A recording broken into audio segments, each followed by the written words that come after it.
Chapter 337. There must be someone behind the scenes who pushed her to the top. If she wanted to figure it out, she had to build a good relationship with Xianxia first. Then she could get the man's identity and the ins and outs of the matter from her. How powerful was the person who could make a newcomer popular in such a short time? If it was possible, she might even be able to poach a man from Xianxia and get some resources from him. As for the hidden rules, if she could become popular overnight, she would be willing to do anything. After staying in this circle for a long time, her values were naturally not right. She could not be indifferent to the so-called innocence. After all, she was not young anymore. If she could not make a name for herself, she would never have another chance. Therefore, since she could not force her, she could only play the tender card. With a friendly smile on her face, she lowered her voice and asked, "Xianxia, the man just now, is he your boyfriend?" "That's not it," she vehemently denied, feeling baffled by his words. Wasn't Jianghu being overly enthusiastic about her matters? What was the relationship between her and Wuxia? Was it her turn to ask? Thinking of this, Xianxia turned and walked to the training room.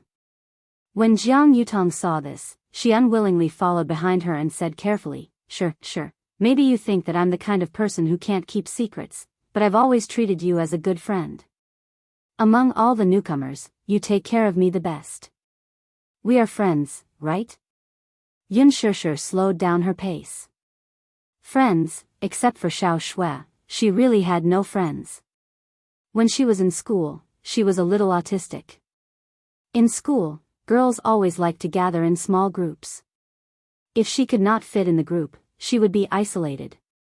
What's more, when she was in school, her appearance gradually grew. She was fresh, pure, and beautiful. Not only in class, but also many seniors admired her very much.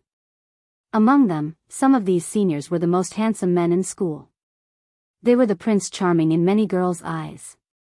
Therefore, the hatred was more obvious. Many boys were constantly pursuing her. Every morning when they went to class, their desks would be stuffed with a stack of envelopes. Some of these envelopes contained love letters that were full of sweet nothings, while others contained razor blades and threatening letters sent by some girls. Every time, she threw them away cleanly and didn't open a single one of them. She did not have the throbbing of a girl's youth at all. What she wanted was to get into a good university, then leave the family and be independent outside. Her behavior of throwing away the love letters, in the eyes of outsiders, was arrogant. Most of the boys in school were hot-blooded and cared about their faces. Many boys saw that the girl they passionately pursued threw away the love letters one drawer after drawer, and their admiration turned into anger out of shame. Therefore, not only did the girls give her the cold shoulder, but the boys also ostracized her, isolated her, teased her, and even went overboard. Nobody was willing to be friends with her. It seemed that she did not need a friend. Although she was alone, there was no betrayal, no framing, no trouble, which was very good. But there were many people who pointed at her back and called her a vixen. Li Qin also scolded her, Yun Na also scolded her, and her classmates also scolded her behind her back. She was very confused for a while. She did not know what she did wrong. Chapter 338. She wasn't stupid. She knew exactly what Jianghu was thinking. Jianghu was trying to get information out of her. She wasn't stupid. Why would she tell her? She might look weak, but she wasn't. She stood aloof from worldly affairs. She didn't like to play games, nor did she like to cater to others. If she could get along with someone, she would. If she couldn't, she would never open her heart to them. Sure, why aren't you saying anything?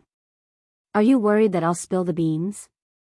Jianghu patted her chest when she didn't respond. Hey, don't worry. I won't betray you.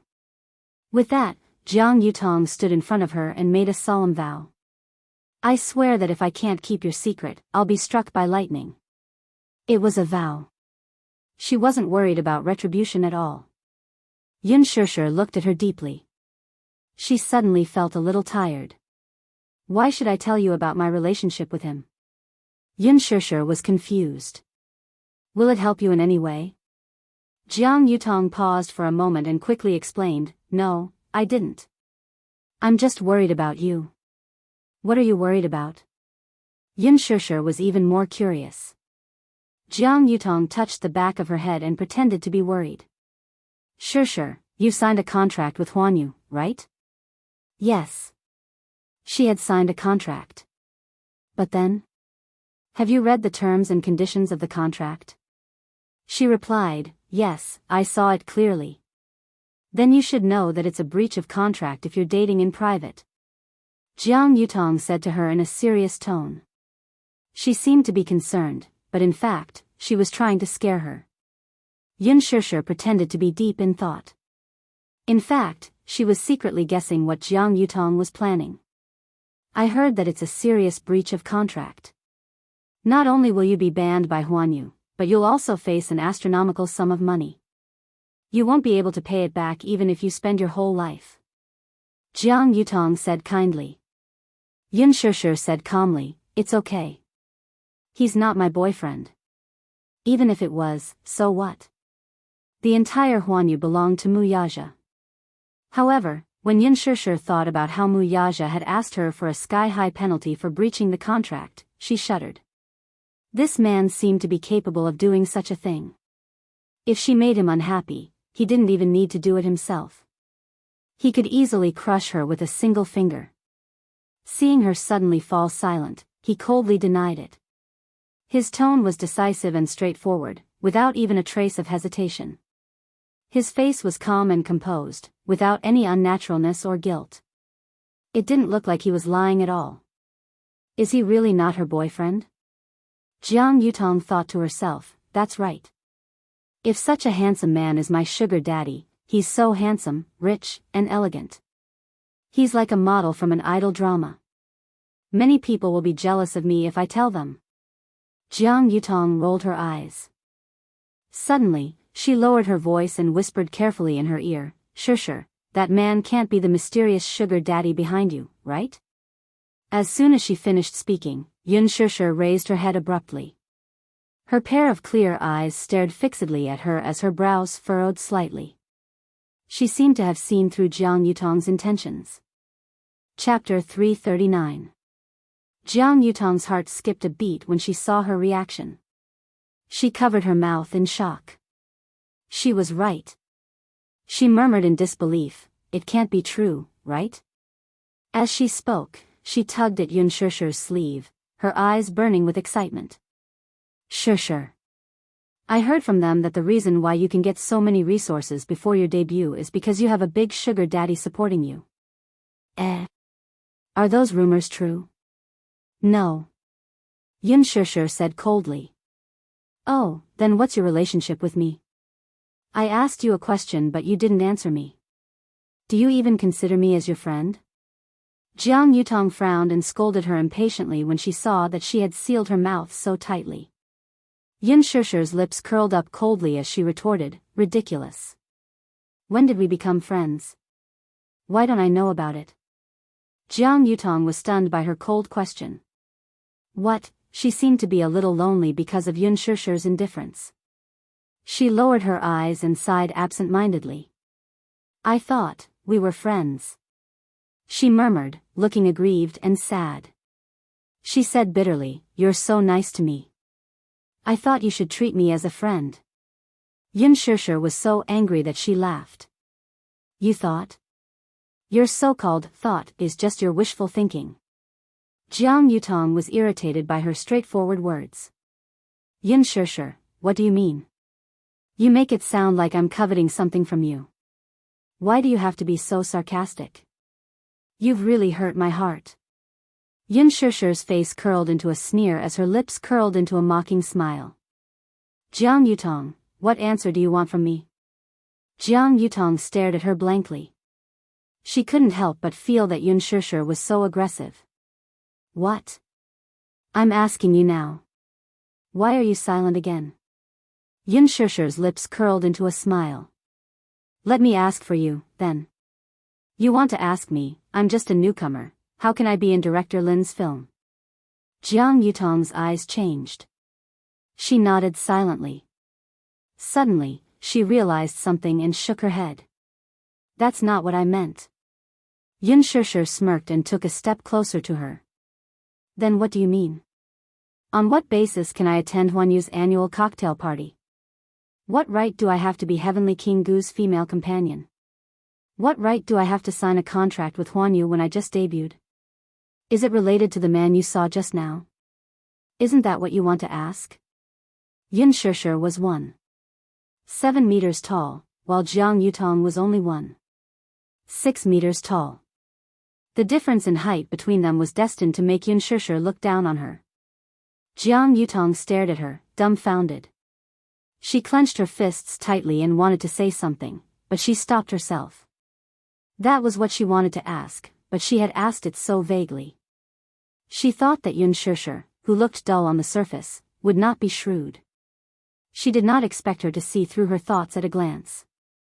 Chapter 340. Behind her, Jiang Yutong froze on the spot with a pale face. Her eyes were filled with hatred. She was also embarrassed. Women were creatures that held grudges. Jiang Yutong swore to herself that she would return the humiliation she suffered in front of Xianxia today 100-fold. However, she was a woman of her word. Therefore, when Xianxia stepped into the classroom the next day, she was acutely aware of the crowd's judging, speculating, and questioning gazes landing on her. They were as sharp as arrows, making her feel uncomfortable as if she was being pricked by needles. She raised her head and vaguely saw Jiang Yutong looking at her with a deep expression. She was sitting in the corner, staring at her with a gloomy expression, as if she was very appreciative of her current awkward situation. The murmurs. The murmurs made Xianxia feel as if she had returned to her days as a student. The moment she stepped into the classroom, she was greeted with the same piercing gazes and scrutiny. From head to toe, from the outside to the inside, it was as if they wanted to dig out every corner of her body. Humans were selfish by nature. When they met something better than themselves, they would be envious, jealous, and even want to destroy it. Jiang Yutong was such a woman. Xianxia, on the other hand, preferred peace. She was not overly greedy or ambitious. Most of the time, she just wanted to enjoy the world in peace. She wanted to live and survive peacefully. This kind of peace had accompanied her for almost her entire life. No matter what kind of slander or predicament she faced, she could suppress herself and get through it calmly. This kind of peace might seem lonely or even cold in the eyes of outsiders. However, it was as if her life was destined to be full of misfortune. It was destined to not be peaceful. Xianxia pretended to be calm. She hugged her textbook and sat down in her seat. But her carefree attitude caused even more whispered discussions to arise. Buzzing, buzzing, buzzing, it was as if innumerable flies were surrounding her and circling around her, disturbing her to the point that her mind was in turmoil. She looked up slightly and glanced at the indifferent faces following the murmurs. Seeing this, those people quickly lowered their heads and pursed their lips. They felt guilty and did not say a word. However, when Xianxia lowered her head, the murmurs started again, making her feel extremely anxious. This was terrible. There was no need to think about it. Who was the culprit behind this sudden disturbance? Jiang Yutong must have spread some kind of rumor in the classroom to attract those suspicious gazes. The faces of those who were whispering to each other in private gradually became distorted and hideous in her eyes. They were incomparably hideous and ugly. She could no longer pretend to be calm. She pushed the table angrily and stood up, shouting, "Are you done?" Everyone was stunned. No one expected Xianxia, who was usually quiet and even timid, to the point that she was actually angry. For a moment, it was as if the air had frozen. Until Jiang Yutong sneered, "No one is talking about you. What are you thinking? You're deaf, but I'm not." Xianxia retorted with a sneer. Jiang Yutong choked for a moment and was speechless. People who looked easy to bully were not easy to bully. Chapter 341. Suddenly, a voice came from the classroom. "You're the only one who's allowed to do it, but we're not allowed to talk about it." "Who's talking?" Xianxia's cold gaze swept over. If you're talking to me, please stand up first and let me see who you are. This is the basic courtesy between people. Who's afraid of you? Do you think you're so great just because you have a sugar daddy to rely on? In the second row, a pretty girl with a ponytail stood up unhappily. We're talking about you, so what? Xianxia's eyes narrowed as her lips curled into a cold smirk. Everyone present shuddered inexplicably at this sight. What are you talking about? Her voice was very soft and light, but it revealed a sense of coldness. This coldness was not indifferent on the surface, but it was bone-chilling. That ponytailed girl was also a little frightened by her tone and shrunk her shoulders slightly. But when she thought of the dozens of people in the training class who were on the same side as her, she regained some courage and said, "We're talking about how unclean you are and how you use dirty and despicable methods." Xianxia's expression did not change. For example? Do you still need to ask me about what you've done? That girl sneered and said, "Yesterday, someone saw a man walking out of your lounge. You're the only one using that lounge, and I don't know who gave you the privilege. That man must be your sugar daddy behind the scenes. I say, although you're a newbie, you have so many resources. You obviously relied on the unspoken rules to get to your position." Her words were laced with sticks and spears, aggressive and aggressive. Xianxia said indifferently, "A woman's jealousy is really scary." What did you say? I'm jealous of you? That girl slammed the table in exasperation and said angrily, "Let me tell you, I've reached this step by relying on myself. Unlike some people who don't walk on the bright path and choose to follow the dirty unspoken rules. Xianxia, don't let me get hold of any evidence, or I'll expose you." In a moment of impulse, she said these words. After saying it, that girl suddenly regretted it. Looking at Xianxia's cold and disdainful eyes again, it was as if she was mocking her ignorance and childishness. "Do you think everyone is the same as you? What do you mean? Are you as pretty as me? Do you have my acting skills? Do you have my aptitude? Only those who aren't capable need to rely on the unspoken rules. But I don't need to." Suddenly, a few mocking laughter could be heard in the classroom. The girl was so embarrassed that her face flushed red. She pushed her desk away and quickly walked up to Xianxia. Pointing at her, she said, "B*TCH, what's the point of only knowing how to sow discord here? Are you saying that I'm not as pretty as you? Do you with your acting skills? Do I have your aptitude? Where do you?" "I'm too, she said coldly. However, there was no rebuttal in the classroom. Xianxia in terms of aptitude, no one in the class could compare to Xianxia. There was no room for rebuttal. "Bitch!" That girl flew into a rage out of humiliation and rushed towards Xianxia's face with threatening gestures. Chapter 342. Xianxia reached out and gently wiped the mark on her neck. With a sharp glint in her eyes, she casually picked up a heavy pencil case from the side and smashed it at her face. The pencil case was made of iron. When it hit the girl's forehead, it broke a layer of skin and blood oozed out. No one in the training class expected the situation to go out of control.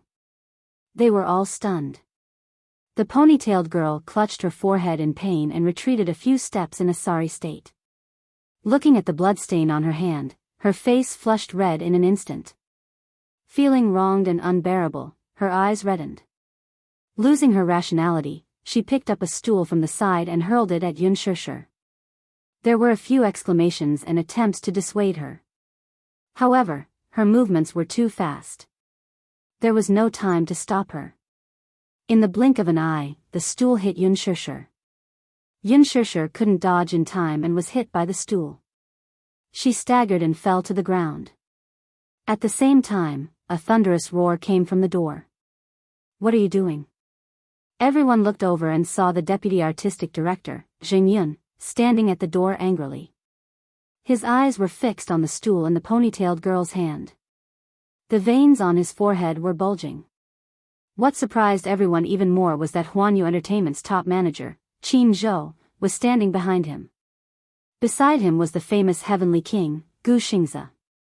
The newcomer training class would usually invite famous artists to teach the newcomers. In the past, Gu Xingzi never participated in the newcomer training class. Even when Ji Yanluo personally invited him, Gu Xingzi dismissed him with a look of disinterest. This time, he didn't know what possessed him, but he actually said that he wanted to come with Qin Zhou to the newcomer training class. Qin Zhou was one of the instructors of the newcomer training class. He cursed in his heart. This guy just came back from Milan Fashion Week. When he got off the plane, he found out that Yun Shishir was in the newcomer training class. He took the initiative to come and listen to how he teaches the newcomers. Listen to his lecture? Who are you kidding? He's obviously worried about a certain woman. However, before they could enter the classroom, they heard the commotion from afar and hurried over. Obviously, they had clearly seen the scene in the classroom just now. The ponytailed girl didn't expect them to suddenly appear. She only cursed in her heart. She was so impulsive that she forgot where she was. She hurriedly put down the weapon in her hand and stood there helplessly. Her face was in a daze, and she didn't dare to believe what she had done when she lost her mind. What are you doing? Jing Yin stepped forward, and just as he was about to lash out, a light breeze blew past him.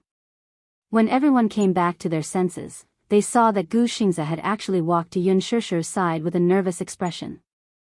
He bent down slightly and crouched down, holding up her wrist with some heartache. Earlier when that young lady had swung the stool towards her, she had instinctively stretched out her arm to block it. On her pure white arm, a thick bruise had instantly appeared. In Gu Xingzi's eyes, he couldn't hide the pain in his heart. He carefully touched the wound, causing Yun Shishir to frown. Does it hurt? He asked nervously. Yun Shishir shook her head and gritted her teeth. It doesn't hurt. You're still saying it doesn't hurt? Gu Xingzi knew her well. No matter how painful it was, she would try her best to endure it. Seeing the cold sweat on her forehead oozing uncontrollably, Gu Xingzi suddenly raised his head. A dangerous glint flashed across his cold eyes. Who hurt you? There was a strange silence in the classroom. The dead silence was suffocating. Chapter 343.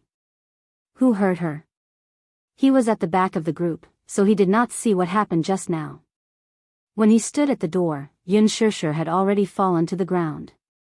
Beside her, a ponytailed girl was holding a stool in her hand, standing there in a daze. There was a strange silence in the classroom. Everyone was frozen in place, and no one dared to make a sound. This was the first time they saw Gu Xingzi's real face. In the past, they mostly saw the image of the Heavenly King on the television screen.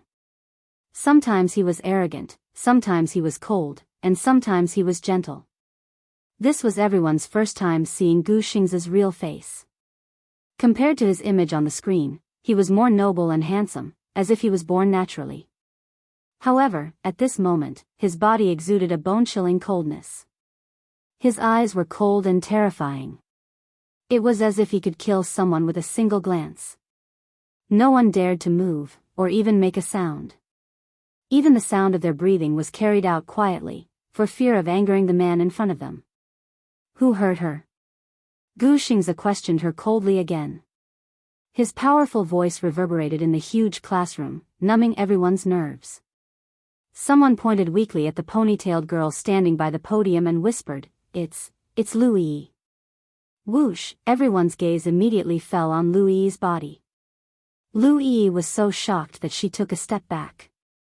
Her back was against the blackboard, and she could not avoid it for a moment. Her shoulders trembled, and she finally mustered up the courage to argue, It's not me, it's Yun Shishir, she was the one who attacked me first. As she spoke, as if she was grasping at a thin life-saving straw, she kept showing Gu Xingzi the wound on her forehead that was still bleeding. She said pitifully, Look, she hit me and left this. She hit me first, so I hit her back. I was just defending myself. No one spoke, and no one testified. At this moment, everyone remained silent, and no one dared to speak. In fact, no one saw that it was Yun Shishir who made the first move. Instead, it was Lu Yi who made the first move and hurt Yun Shishir. Then, Yun Shishir fought back. Every training room was equipped with surveillance cameras. Once they checked the records, the truth would be revealed. Therefore, no one dared to get involved in this mess. Jiang Yutong was also stunned, completely dumbfounded. Like many young girls, she had a Prince Charming in her heart. Gu Xingze had been in the entertainment industry for many years. With his handsome appearance and solid acting skills, he had captured a considerable number of fans, and Jiang Yutong was one of them. She deeply admired Gu Xingze. He was the only national idol in her heart. Although there were many new stars in the entertainment industry, no one could replace Gu Xingze's position. However, at this moment, she saw the man of her dreams hugging Yun Shishir's shoulders lovingly. His eyes were filled with tenderness as he inquired about her well-being. The doting look in his eyes could hardly be concealed as it overflowed like a river. She stared at him, dumbfounded. Her heart was filled with mixed feelings. Bitterness, jealousy, and most of all, jealousy. Jealousy, how could she not be jealous? If Gu Xingze could speak to her gently, she would be so happy that she would go crazy. But the idol in her heart was holding another woman, and this woman was the one she hated the most. Why? Chapter 344. Why was it Yun Shishir? She wished that the person lying in his arms right now was her, not Yun Shishir, who had used underhanded means to climb up the social ladder. Gu Xingze raised his head coldly and glared at Lu Yi expressionlessly. He suddenly said coldly, Huanyu Entertainment will not sign a contract with a trainee who causes trouble. Everyone was in an uproar as soon as he finished speaking. Gu Xingze's short sentence completely cut off Lu Yi's path to stardom. Gu Xingze was one of the major shareholders of Huanyu Entertainment. He held 1/5 of Huanyu's shares, so his orders were naturally powerful. It was not inferior to a ban order. This huge Huanyu corporation could be considered half of his world. If he wanted to expel a trainee, it was just a matter of moving his mouth. It was not difficult. However, Lu Yi had spent a lot of effort to get into Huanyu's training class.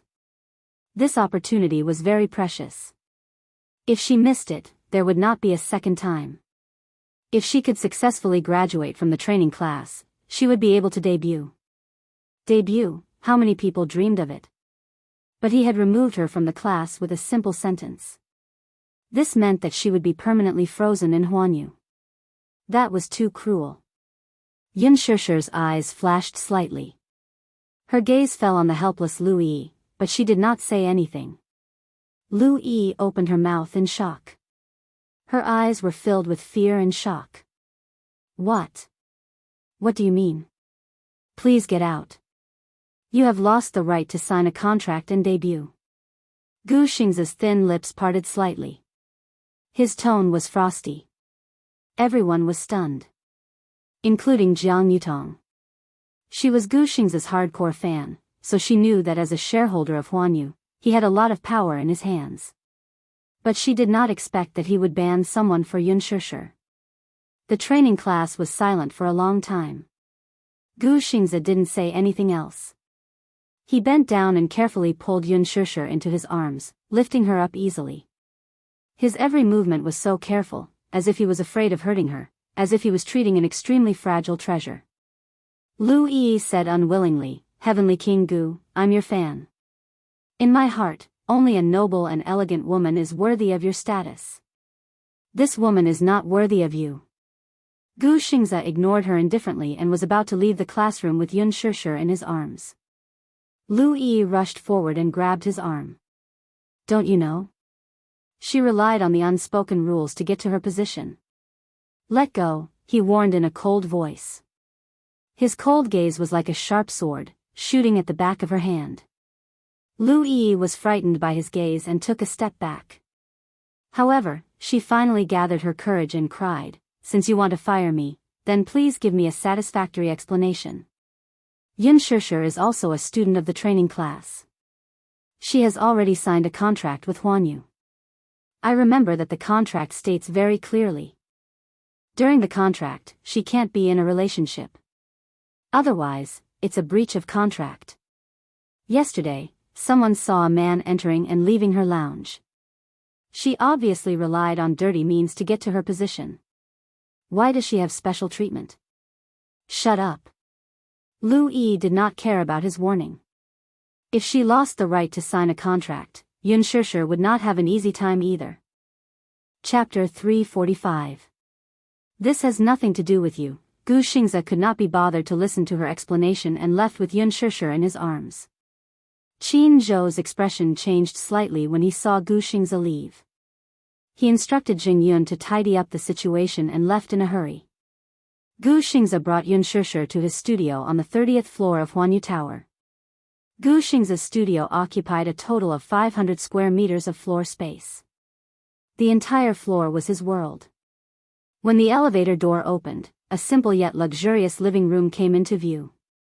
The private doctor was already waiting in the living room. Qin Zhou had hurriedly contacted the private doctor in Huanyu Tower just now. Gu Xingze placed Yun Shishir on the single bed behind the screen and turned around. Come and take a look at her. The doctor observed Gu Xingze's expression and saw how nervous he was. He knew how important this woman was to him, so he did not dare to neglect her. Yun Shishir allowed the private doctor to examine her and concluded that it was just a light bruise. After some simple treatment, she would recover in a few days. Gu Xingze's stiff and cold expression finally relaxed. Thank you, Gu Xingze.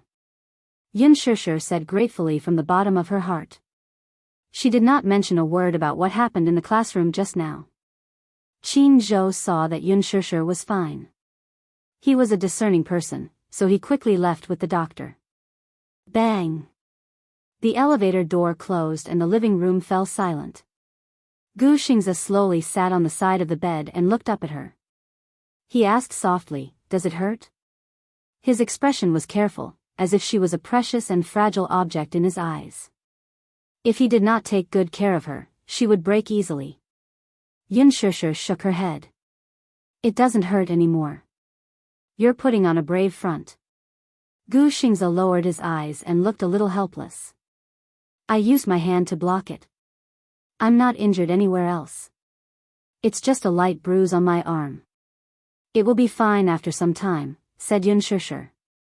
After she finished speaking, there was a long silence. It was so quiet that it felt a little awkward. Both of them had their own thoughts and did not speak to each other. Just as he was about to speak, Qin Zhou suddenly called. He immediately looked a little impatient. He picked up the phone and said coldly, "You better have something urgent." Qin Zhou's lips twitched. It's like this. Ji Lin wants to meet you for dinner. Bring Yun Shishir. I'm not going. Her arm was injured. How could she go? It's about the movie. Let's meet another day. I can't. The producers and investors are all there. Your brother is there too. Gu, could it be because of Yang Shoucheng? Gu Xingze was slightly stunned. He was absent-minded for a moment. Then, he hung up the phone and stood up. You rest here first. Yun Shishir quickly stood up as well. It's okay. I can go with you. Her hearing was very good. Gu Xingze did not avoid her when he answered the phone. She could vaguely hear that Qin Zhou wanted her to go too. Gu Xingze looked at her helplessly. His eyes were filled with tenderness and heartache. Be a good girl. Although it was a short word, his face was overflowing with love and affection. It made it impossible for her to resist. Gu Jinglian was an extremely dangerous person. He did not want Yun Shishir to appear in an event where he was present. Yun Shishir compromised. Okay. Gu Xingze was relieved. However, just as he was about to turn and leave, Yun Shishir quickly followed him and gently tugged at the corner of his shirt. I'd better go with you. What if it's something important? Gu Xingze pondered for a moment and finally nodded. Okay, then you listen to my arrangements. Chapter 346. At night, the wind was bone-chilling. The location of the appointment was Palace Private Clubhouse. Palace Private Clubhouse was located in the bustling Longchuan Manor. The scenery was unique and it was far away from the hustle and bustle of the city. It was a rare and peaceful place. 100 years ago, this place was densely packed with aristocratic mansions. The Gu family, which had 100 years of history, was also from an aristocratic family. With the passing of time, this piece of land had become the most desired and unattainable place for the common people in the capital. However, on this piece of land where every inch of land was worth its weight in gold, the Gu family's old mansion occupied a considerable amount of land. The Gu family was the #1 aristocratic family in the underworld and was ranked first among the 3 major families in the capital. Even now, after 100 years of prosperity and decline, the Gu family was still a powerful family in the underworld. The Gu clan was in existence that controlled half of the entire underworld. The other clans were wary of them, and they had once enjoyed a period of glory. 15 years ago, there was an internal strife within the Gu family. In order to fight for the position of the head of the family, the direct descendants and the collateral descendants fought until their heads were broken and blood was spilled. Because of this, the Gu family declined for a period of time. Because of this, the Gu family had once fallen apart in 10 years. The bloodline of the Gu family was extremely weak. In the early years, the Gu family's position was unstable and the 2 children of the head of the Gu family, Gu Liancheng, were assassinated. Later on, he had a son.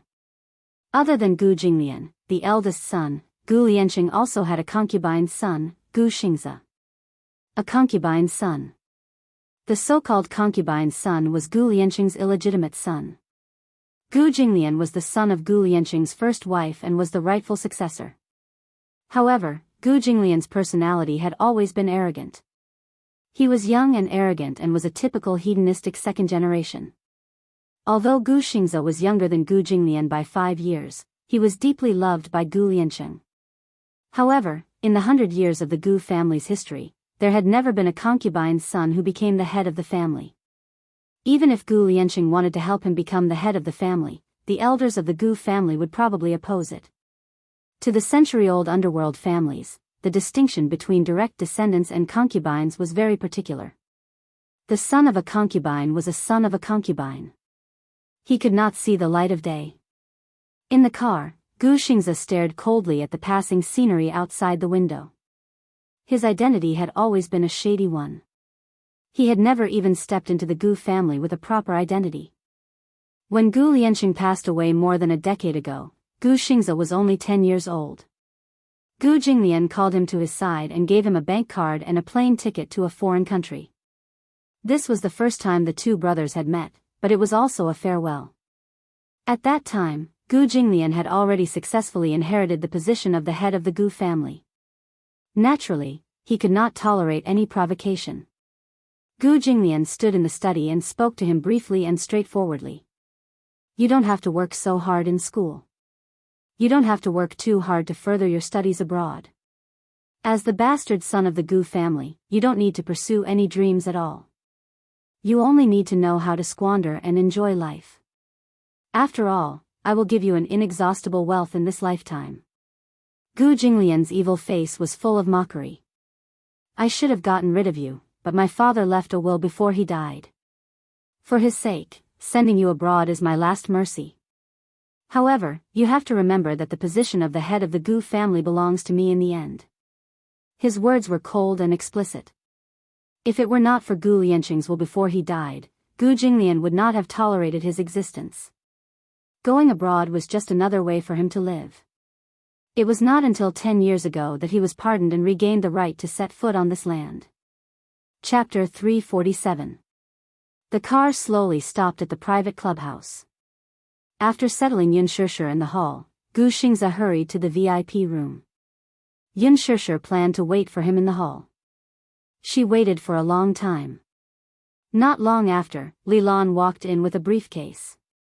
As soon as she walked into the hall, she caught a glimpse of a beautiful figure sitting alone in the corner. She couldn't help but take a second look. She was surprised to find that it was Yun Shishir, so she walked over with a smile. Yun Shishir was sitting quietly on the sofa, reading a magazine in her hand. From afar, her slender figure looked so thin, but under the light, there was an indescribable tranquility and beauty. Li Lan was a little surprised to see her here. She sighed inwardly again and walked to the sofa. Li Lan sat down beside her and gently nudged her. Perhaps the movement was too abrupt, but she, who was immersed in her book, was a little startled. Her shoulders couldn't help but tremble, and she came back to her senses. She looked up and saw that it was Li Lan. Her eyes couldn't help but be a little confused. Li Lan smiled and asked, "Why are you here?" Yin Shishir looked at her in confusion and didn't react. "Why are you here?" "I just finished work and came over for dinner." "What about you?" Yin Shishir was stunned. She was a little absent-minded for a moment. She turned to look out of the window and realized that it was already dark. She also realized that her empty stomach was a little hungry. She realized that she hadn't eaten for the whole day. Thinking of this, her stomach let out a painful groan.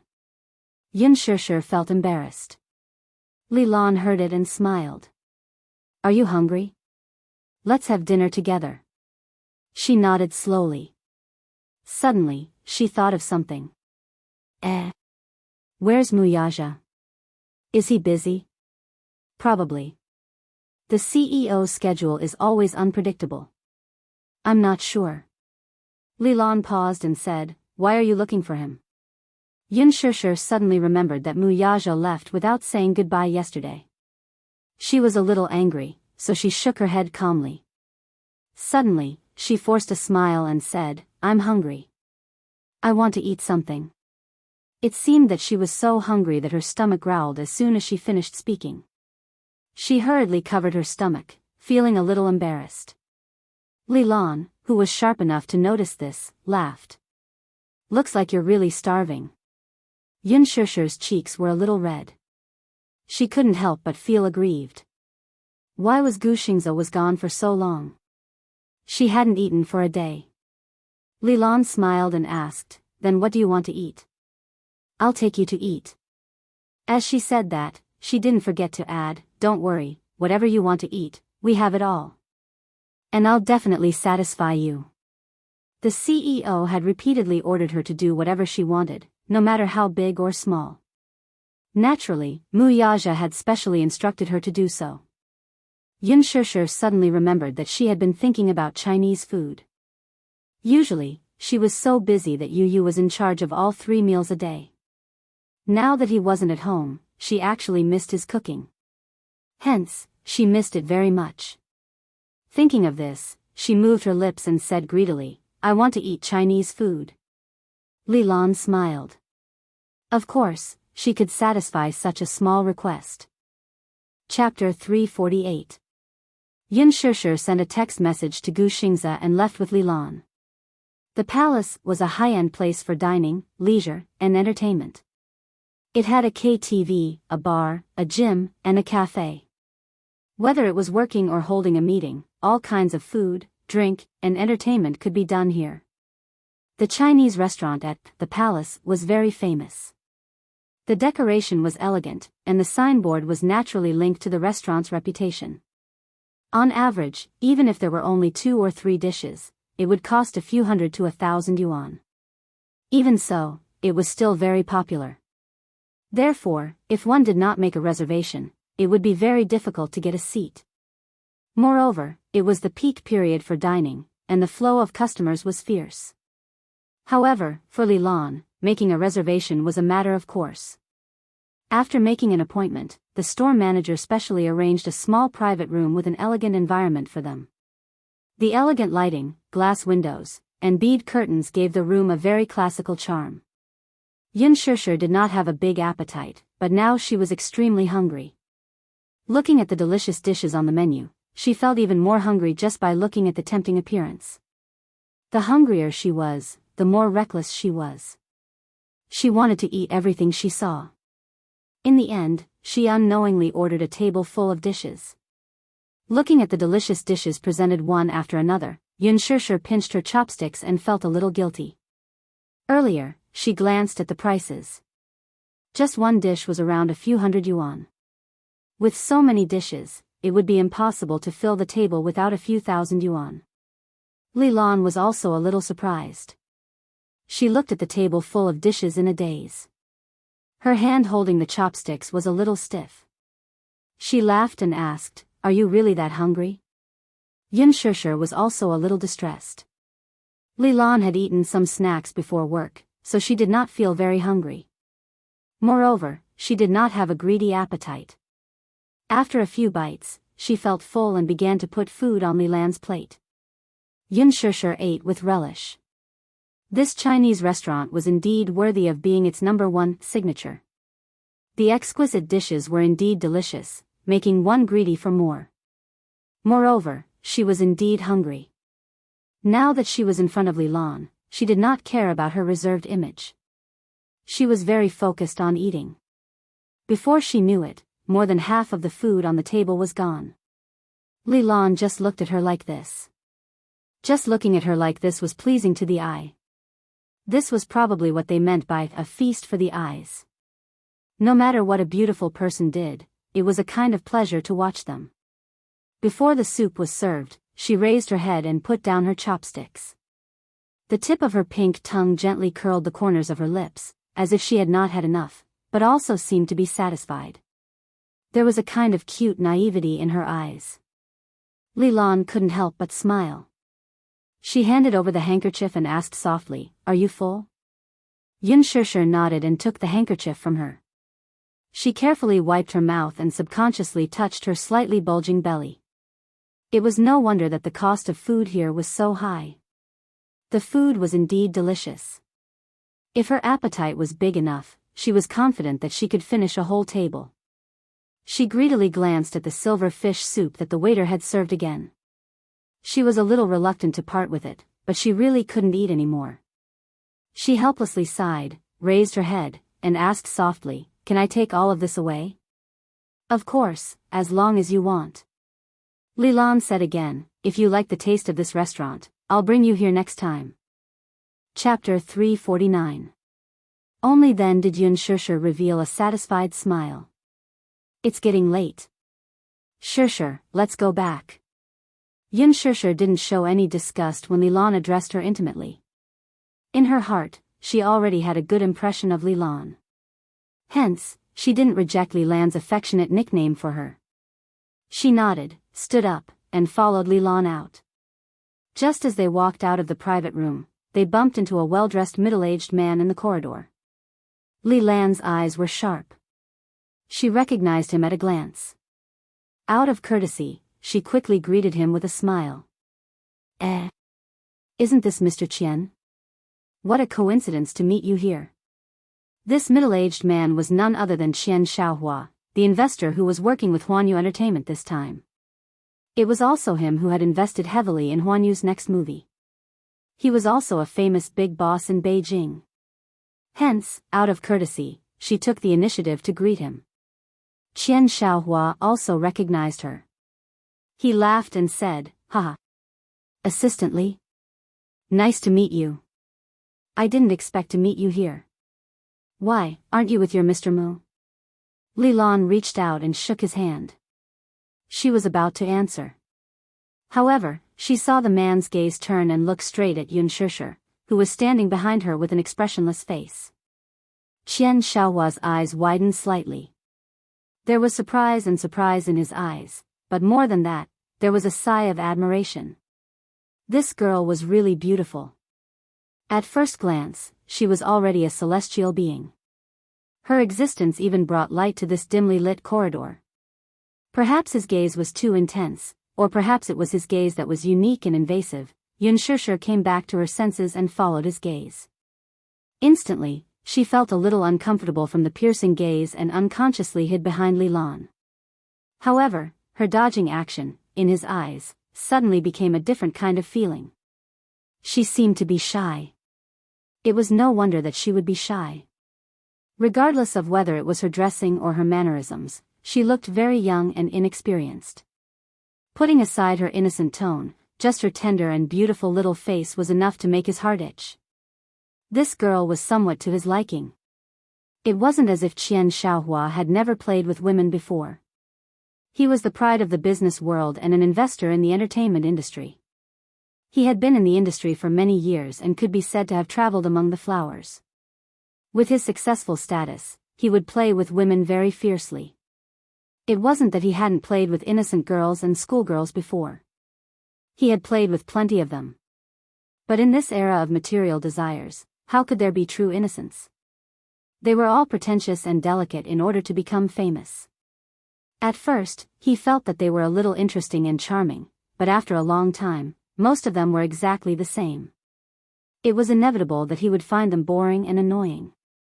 Thus, as he sized her up, his gaze became even more indifferent and deep. He was like a hunter that had locked onto his target, and his eyes were filled with ambition and possessiveness. Li Lan looked at his bright eyes, and the smile on his lips stiffened little by little. At the same time, he felt a little embarrassed. Chapter 350. At that moment, how could she not know what Qian Xiaohua was thinking? That look in his eyes, that undisguised desire to plunder on his face, all showed that this man was scheming something in his heart. Li Lan secretly thought that this man must have taken a fancy to the little girl behind her at first glance. According to the past rules, if she were to bring an artist out and encounter such a situation, she would definitely promote it to Qian Xiaohua. After all, it was a great honor for an artist in her company to be fancied by this man. To be able to climb to a high branch overnight, like a sparrow flying to a branch to become a phoenix, that was naturally a great thing. Who would reject it? Of course, those girls who stepped into this circle for fame and fortune would be extremely happy. In the vanity market, sending women to those big bosses for entertainment could be considered an unspoken rule. However, now, his target was Yun Shishir, and this was not allowed. Thus, she subconsciously stood in front of Yun Shishir, carefully protecting her, and at the same time blocking Qian Xiaohua's line of sight. This man then came back to his senses, still absent-mindedly glancing behind her from time to time, with a deep smile on his face. "Mr. Qian, why are you staring at her like that? Don't scare her." Li Lan smiled and said half-jokingly. Before becoming Mu Yaja's assistant, she was born as a manager of the public relations department. In terms of communication, dealing with and negotiating with some clients was naturally easy and handy. In terms of speaking, she was especially good.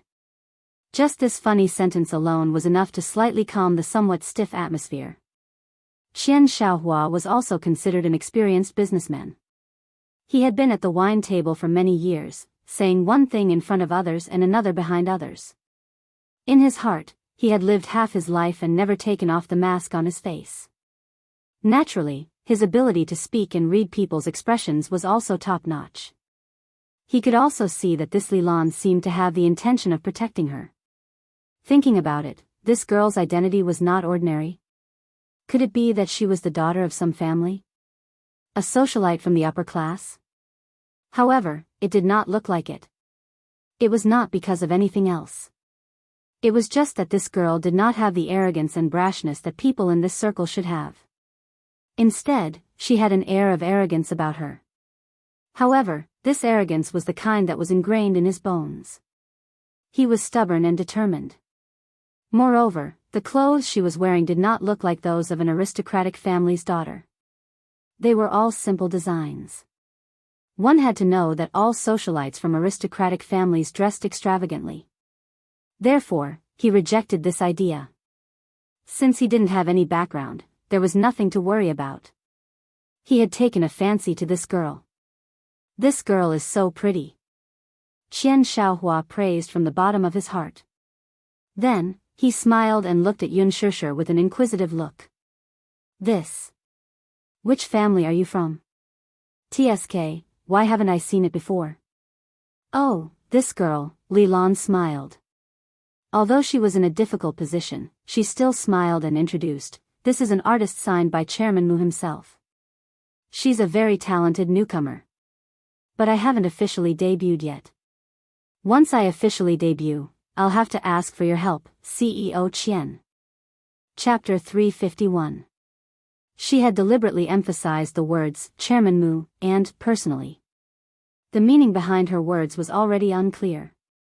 However, Qian Xiaohua was also very stubborn. Once he set his eyes on a woman, his determination would not be shaken even by thunder. "Hey, don't mention it." "Haha. Of course, I can't not support Master Mu." He smiled and said a few more polite words. Then, he looked at Xianxia meaningfully.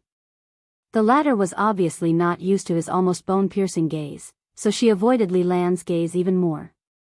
She really didn't like this man looking at her as if he wanted to devour her completely.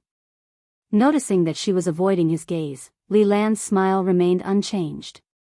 However, she was slightly nervous. She couldn't help but secretly criticize the man in front of her. It was really difficult to deal with this man in front of her. Although she was Mu Yaja's assistant, Qian Xiaohua's prominent status was there, so she couldn't appear too strong. After all, she was just a small assistant. She had to be very careful with her words in front of a big shot. However, if she was to be more tactful, this old man was really cunning. He deliberately misunderstood her meaning and wanted to avoid her. He was determined to get Xianxia. However, if she insisted on Mu Yaja's face and rejected him, she was afraid that it would hurt the harmony between them. It didn't matter. The key was that Chairman Mu was now cooperating with him, and this cooperation was not a small matter. They had invested in a blockbuster film.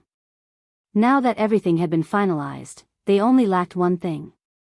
If something like this happened halfway, she would have to bear the consequences. Moreover, she really couldn't understand Mu Yaja's thoughts. It was difficult for her to guess at the moment whether this Xianxia was important to Chairman Mu or not. If she called and asked in front of him, she wouldn't give him a way out. If Chairman Mu didn't respond, he would blame her for not doing things properly. She wouldn't be pleasing either side. It was a dilemma. Now, Li Lan, who had been through a lot, was also trapped in the current situation. It was extremely difficult for her. In all honesty, she wanted to protect her. After all, he had fallen into the hands of this old fox. After being toyed with like this, he was afraid that he would not have a good ending. Regardless of anything else, for this little girl, half of her life would be ruined. She could tell that this girl had a strong sense of self-esteem. It was already difficult for her to stay by Chairman Mu's side. Not to mention this fat old man. Just by looking at her evasive expression, he could roughly guess her reaction. She definitely wouldn't agree no matter what. But how should she deal with this man? Young Master Mu, you have good taste. Speaking of which, this little girl, Qian Xiaohua said with a smile as he approached Xianxia. She was shocked and quickly retracted her hand. Her body dodged to the side as she stared at him with extreme vigilance. She looked like a frightened kitten as all the hair on her body stood on end. Her brows were filled with a thick hostility. Although she didn't know what this man had in mind for her, she sharply discovered a terrifying ambition in his eyes. This ambition was exactly the same as He Lingxiang's when he looked at her. She didn't want this man to touch her at all. Even if it was just a strand of hair, she didn't want him to touch her. Chairman Qian didn't know whether to laugh or cry. Chapter 352. Why are you so afraid of me? It's not like I'm going to eat you up. Li Lan was anxious, but she maintained a respectful smile on her face. She smiled and said, "Hey, Qian. Mr. Qian, this girl is still so young. Of course she doesn't know anything. I'm afraid that she won't be able to serve you well. Why don't I pick a few girls from the company who know how to do things and send them to you? What do you think?" This woman wasn't a simple character. She was too slick in doing things. However, these words made Xianxia's hair stand on end. She had only heard that Huanyu Entertainment was one of the top entertainment companies in the country. Most of the artists who came from Huanyu were outstanding stars in the film or music industry. However, according to Li Lan's words, Huanyu was actually referring to them as serving people. Was there no place in the entertainment industry that was clean? Qian was a little unhappy. He shook his head and looked at her mockingly. "Miss Li, are you trying to brush me off? It's not that I want to say this, but even if you search the entire Huanyu, you won't be able to find another person like her. Don't talk about those mediocre women in your company." Hearing the impatience and disgust in his tone, Li Lan's face remained calm, but she was a little flustered inside. Could it be that she had to watch Qian Xiaohua openly take Xianxia away in front of her? If she stopped him forcefully, she was afraid that she would be neglecting him. To be honest, this man was definitely not someone she could afford to offend. With such a tough attitude, even if she brought up the CEO, this man would still be fearless. It was no wonder that he didn't care. Everyone in the entertainment industry knew that Master Mu would never treat the artistes in his company seriously. Women were dispensable. Hence, Qian Xiaohua naturally didn't mind. He was probably thinking that it was just a woman. Would Master Mu be so calculative with him? However, she hadn't been by the CEO's side for so many years for nothing. She could more or less tell that this girl was special in the CEO's heart. It was special. Li Lan sighed inwardly and held Yun Shishir's hand tightly. Qian Xiaohua waved at Yun Shishir and motioned for her to come over. However, Yun Shishir remained silent and expressionless as she leaned against Qian Xiaohua's side. Qian Xiaohua was a little anxious. You lass. How could he be so immature? How did Miss Li teach you? Yun Shishir pursed her lips and opened her mouth. She wanted to scold him fiercely, but no sound came out. However, Li Lan squeezed her hand tightly. Li Lan seemed to be telling her not to speak, so she bit her lip again. Li Lan hurriedly said, "Mr. Qian, you have to do it for Mr. Mu's sake, right? After all, this girl belongs to him, and no one can touch her." President Qian, you. Chapter 353. Since Mu Yaja was not around, he could do whatever he wanted. Who did not know how to do one thing in front of others and another behind their backs? When Li Lan relayed his words back to Mu Yaja, there was no testimony, so he could just deny it. Who would believe a mere assistant? When the time came, Li Lan would be in deep trouble. She had to admit that this sly old fox had a shrewd plan. Li Lan was stunned. Although her expression did not change, she secretly sucked in a breath of cold air. This Qian Xiaohua was really gutsy. However, when she saw him reaching out to take Yun Shishir away by force, she instinctively stood in front of her protectively. Just as her mind went blank from nervousness, an extremely gloomy sneer was heard from the end of the corridor. "Tell me, whose face do I have to give into?" This casual sentence was laced with a gloomy coldness. It was like a sharp sword sealed in ice, piercing one's heart to the point of numbness. Qian Xiaohua was stunned, and his hands froze. How could he not recognize this voice? However, this voice was so cold that even the expression on his face froze. After a moment of shock, he abruptly turned around and saw a stalwart figure slowly walking toward him. The man had a head of black hair and was dressed in a well-ironed handmade suit. He was arrogant, domineering, and confident. His cold face was arrogant and domineering, and his aura was domineering. He was as handsome as a god. The man strolled over from afar. His steps were steady and calm, just like a lion walking in its own territory. Behind him was a gorgeously dressed woman with heavy makeup on her face and wavy flaxen hair, which was the most popular nowadays. She was very Western-looking. However, Qian Xiaohua still recognized her at a glance. This woman was Huanyu Entertainment's newly signed newcomer, Lu Jingtian. At that moment, his scalp tightened. His eyelids fluttered violently, and his heart pounded like thunder. His old face instantly turned pale from shock. What is he doing here? Could it be that he had heard everything that she had just said? D***it. He was done for. Mu Yaja stopped in his tracks and looked up at Yun Shishir, who was hiding behind Li Lan.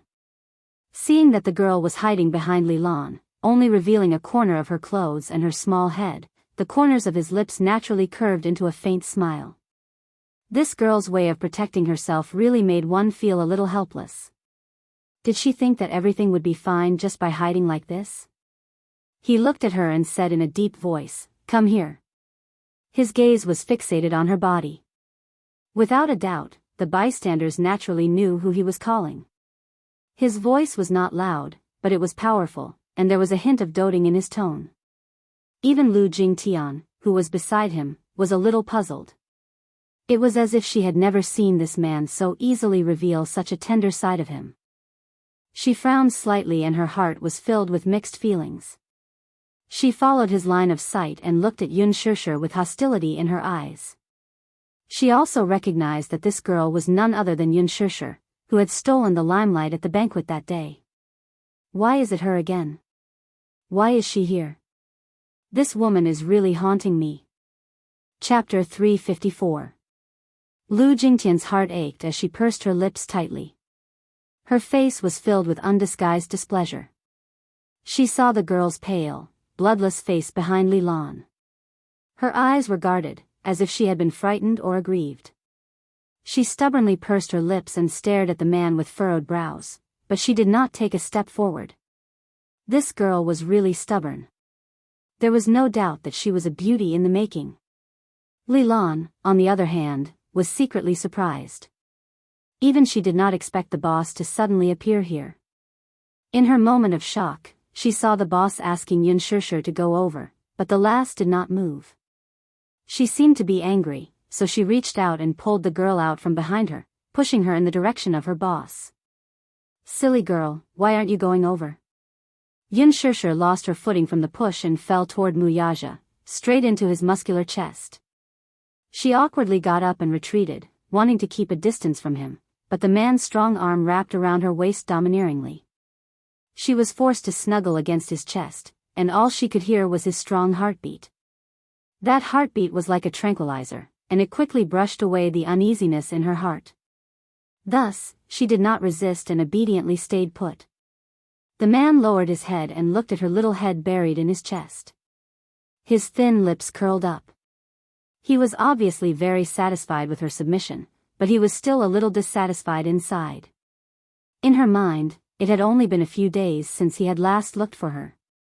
It had only been a few days. He did not expect this lass to be so restless and quickly attract bees and butterflies for him. She had attracted the attention of others. This more or less made him feel unhappy in his heart. Just like his boldness and means in the business world, this man's possessiveness was unreasonably strong when it came to relationships. Although he did not care much for other women and could summon them at his beck and call, this girl had an invisible and unique place in his heart. Although he did not admit it, nor did he realize it, it was undeniable that he found other men touching, peeking at her, and drooling over her to be an eyesore. I'll settle the score with her later. Lifting his chin slightly, Wuxia swept his gaze across the room and stared at Xianxia like a ferocious tiger. The latter's heart trembled when he was stared at by that sharp gaze. His scalp immediately went numb, as if he was being stared at by some ferocious beast. Xianxia turned pale with fright. His domineering aura was quickly defeated. He lowered his head in disappointment and called out weakly, "Chairman Mu." This made it seem like he was extremely guilty. In the past, Xianxia's status was enough to address Wuxia as "Young Master Mu." However, he was so nervous that he subconsciously changed the way he addressed him and addressed him as "Chairman Mu." Lu Jingtian smiled and casually said, "Oh, you're right. Boss Qian, long time no see. It's rare to see you today, and I heard your loud voice as soon as I arrived. No wonder young Master Mu is unhappy. What you said just now was too arrogant." Chapter 355. Xianxia's forehead was sweating profusely and his voice trembled slightly. I didn't mean it, I didn't mean it." Wuxia's lips curled up slightly, but it was an extremely cold smile. His gaze deepened and the coldness in his eyes became even more gloomy. "Chief Qian is very interested in my woman?" After saying that, his arm forcefully wrapped around Xianxia's shoulders and pulled her towards himself. This action seemed to be a silent declaration. This woman was his. The man who was still holding his head high immediately lowered his head humbly like a tortoise grandson. Beads of sweat dripped down his forehead and he was extremely flustered. This. Xianxia was in a dilemma. It wasn't appropriate to admit it, but it wasn't right to not admit it either. He was afraid that this man had heard everything that he had said just now. Otherwise, why would he be glaring at him like a tiger eyeing its prey? He had only said those words to show off when Wuxia wasn't around. Who would have thought that he would coincidentally bump into him and even hear every single word? He didn't dare to raise his head to look at the man's gloomy expression. Just hearing that cold voice was enough to scare him out of his wits. To be honest, he had only seen Wuxia once. Most of the time, it was when they were talking about cooperation at the wine table. In his eyes, Wuxia was the noble and arrogant crown prince of an aristocratic family. Although he was young, perhaps it was because he came from an aristocratic background, he had been pampered and cultivated an arrogant personality. It was to the extent that he always looked down on everyone and never put anyone in his eyes. However, when it came to his background, it was extremely mysterious. At least, the people in their circle didn't know anything about it. After being together for so many years, they only knew a little.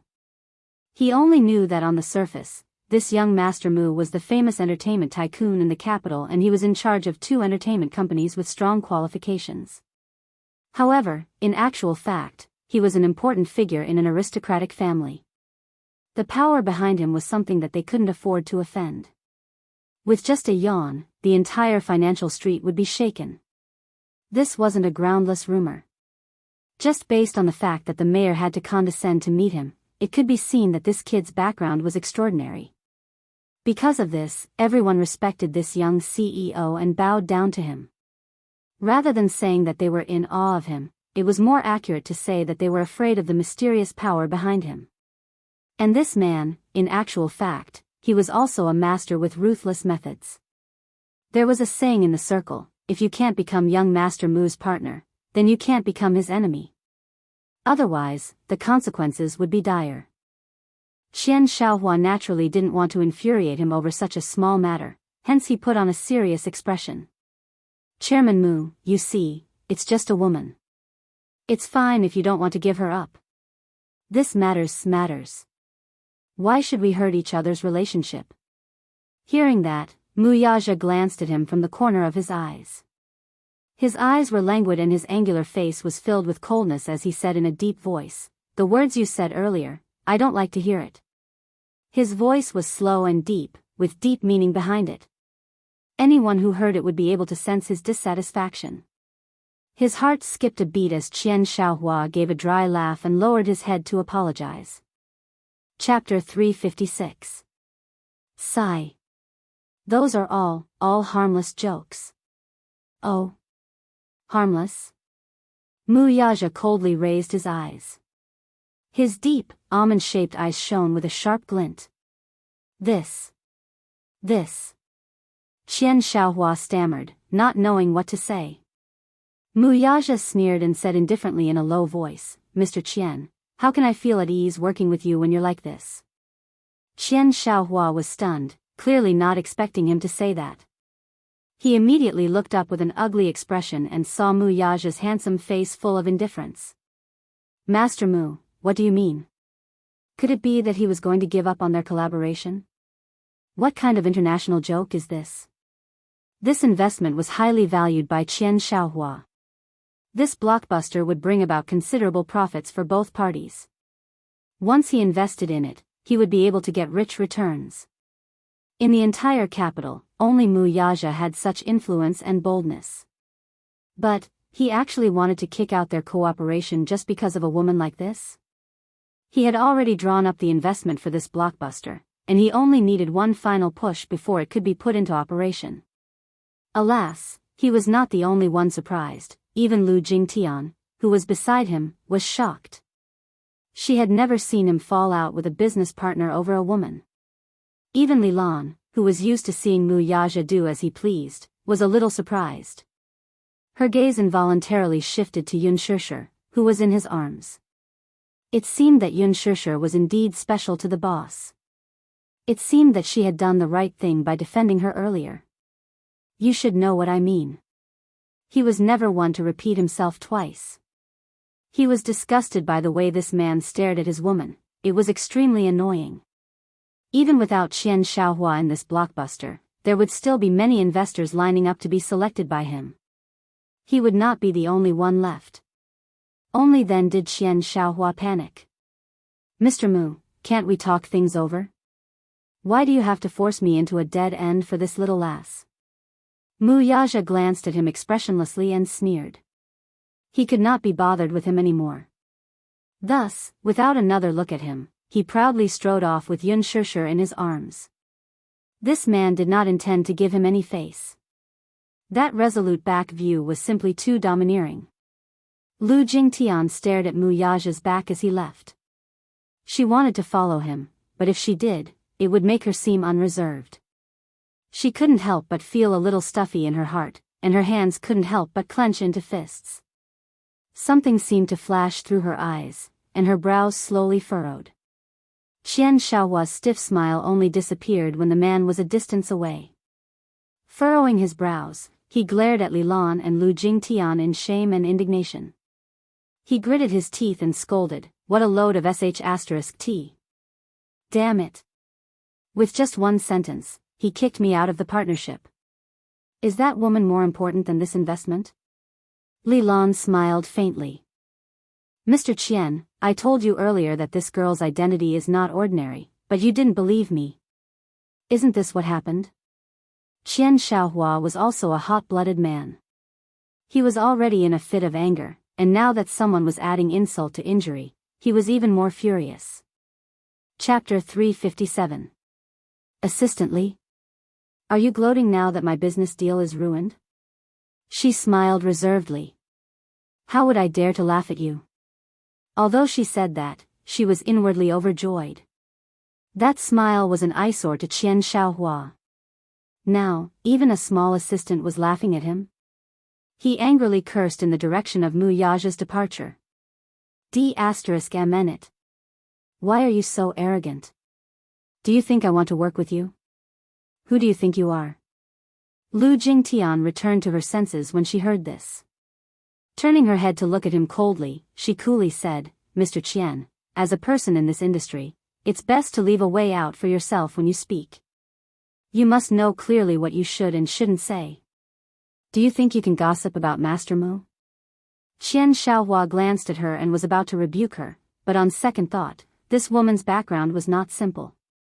Although she was not a mysterious big shot like Mu Yaja, her background was not to be trifled with.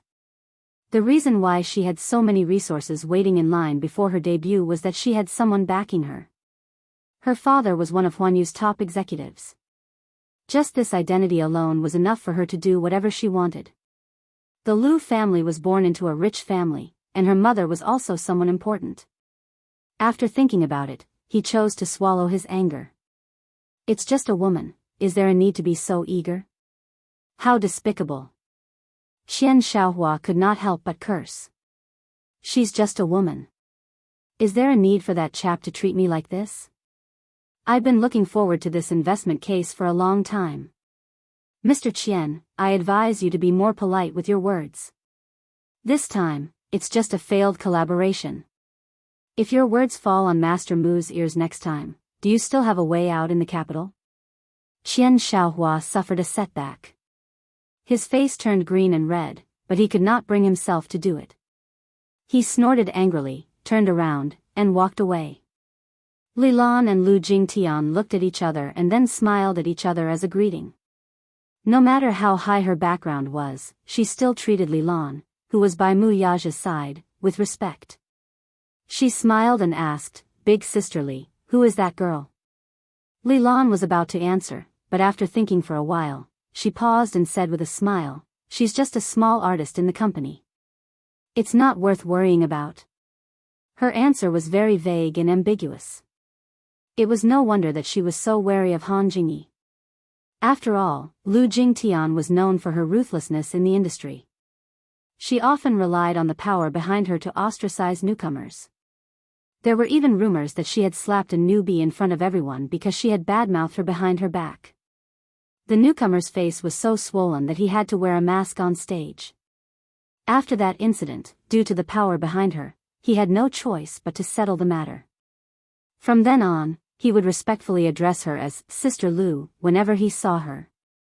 His predecessor had signed a contract with Haina Corporation, but for some unknown reason, he resolutely transferred to Huanyu Entertainment at the risk of breaching the contract and paying huge compensation. At first, Li Lan didn't quite understand her intentions, but after all, Li Lan's mind was clear, and now she had guessed 70 to 80% of her intentions. This was probably an ulterior motive.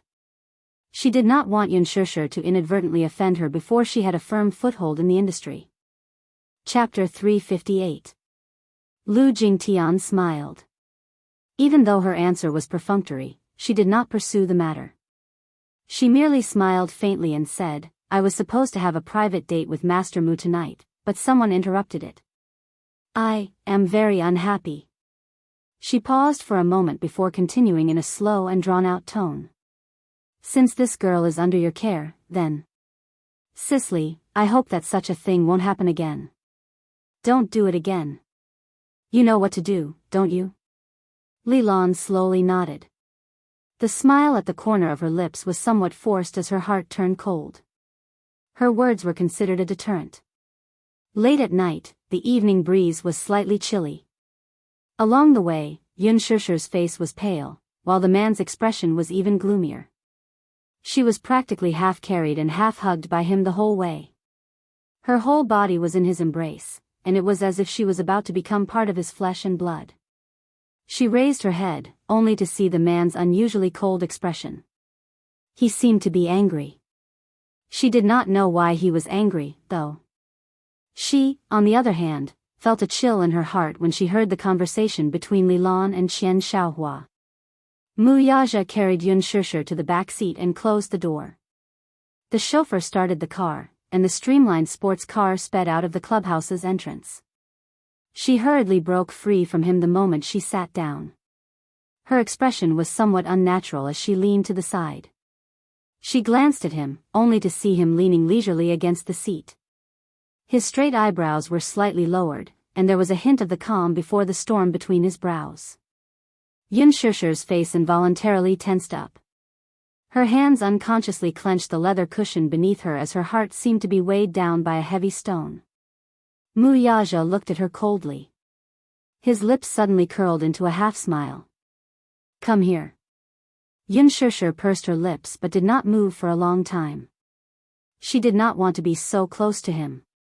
Moreover, he was now exuding such a sharp aura. It was as if she would be stabbed by the sharp, cold aura around him if she were to get any closer.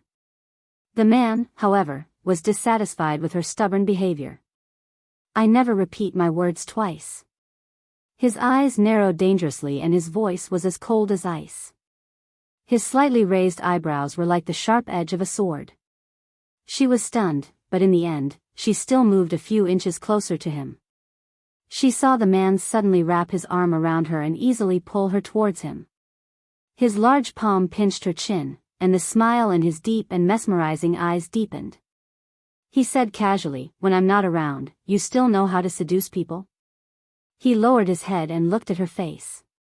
It was really alluring. Between her frowning eyebrows and narrowed eyes, there was a flirtatious flow. It was really grinding one's mind. Even though it had only been 2 days since he last saw her, he missed her dearly. Especially when he held her in his arms, the desire hidden deep in his heart was immediately triggered. All the hormones in his body were stimulated, and he couldn't wait to take her in the car. However, in this aspect, he was extremely stingy. He was stingy in displaying her beauty in front of others, stingy in showing her bewitchment to anyone other than him. Hence, when he thought of how that old man had looked at her with an unfathomable gaze, and how he had wanted to touch her with his dirty hands. Just thinking about it made him feel extremely dazzled.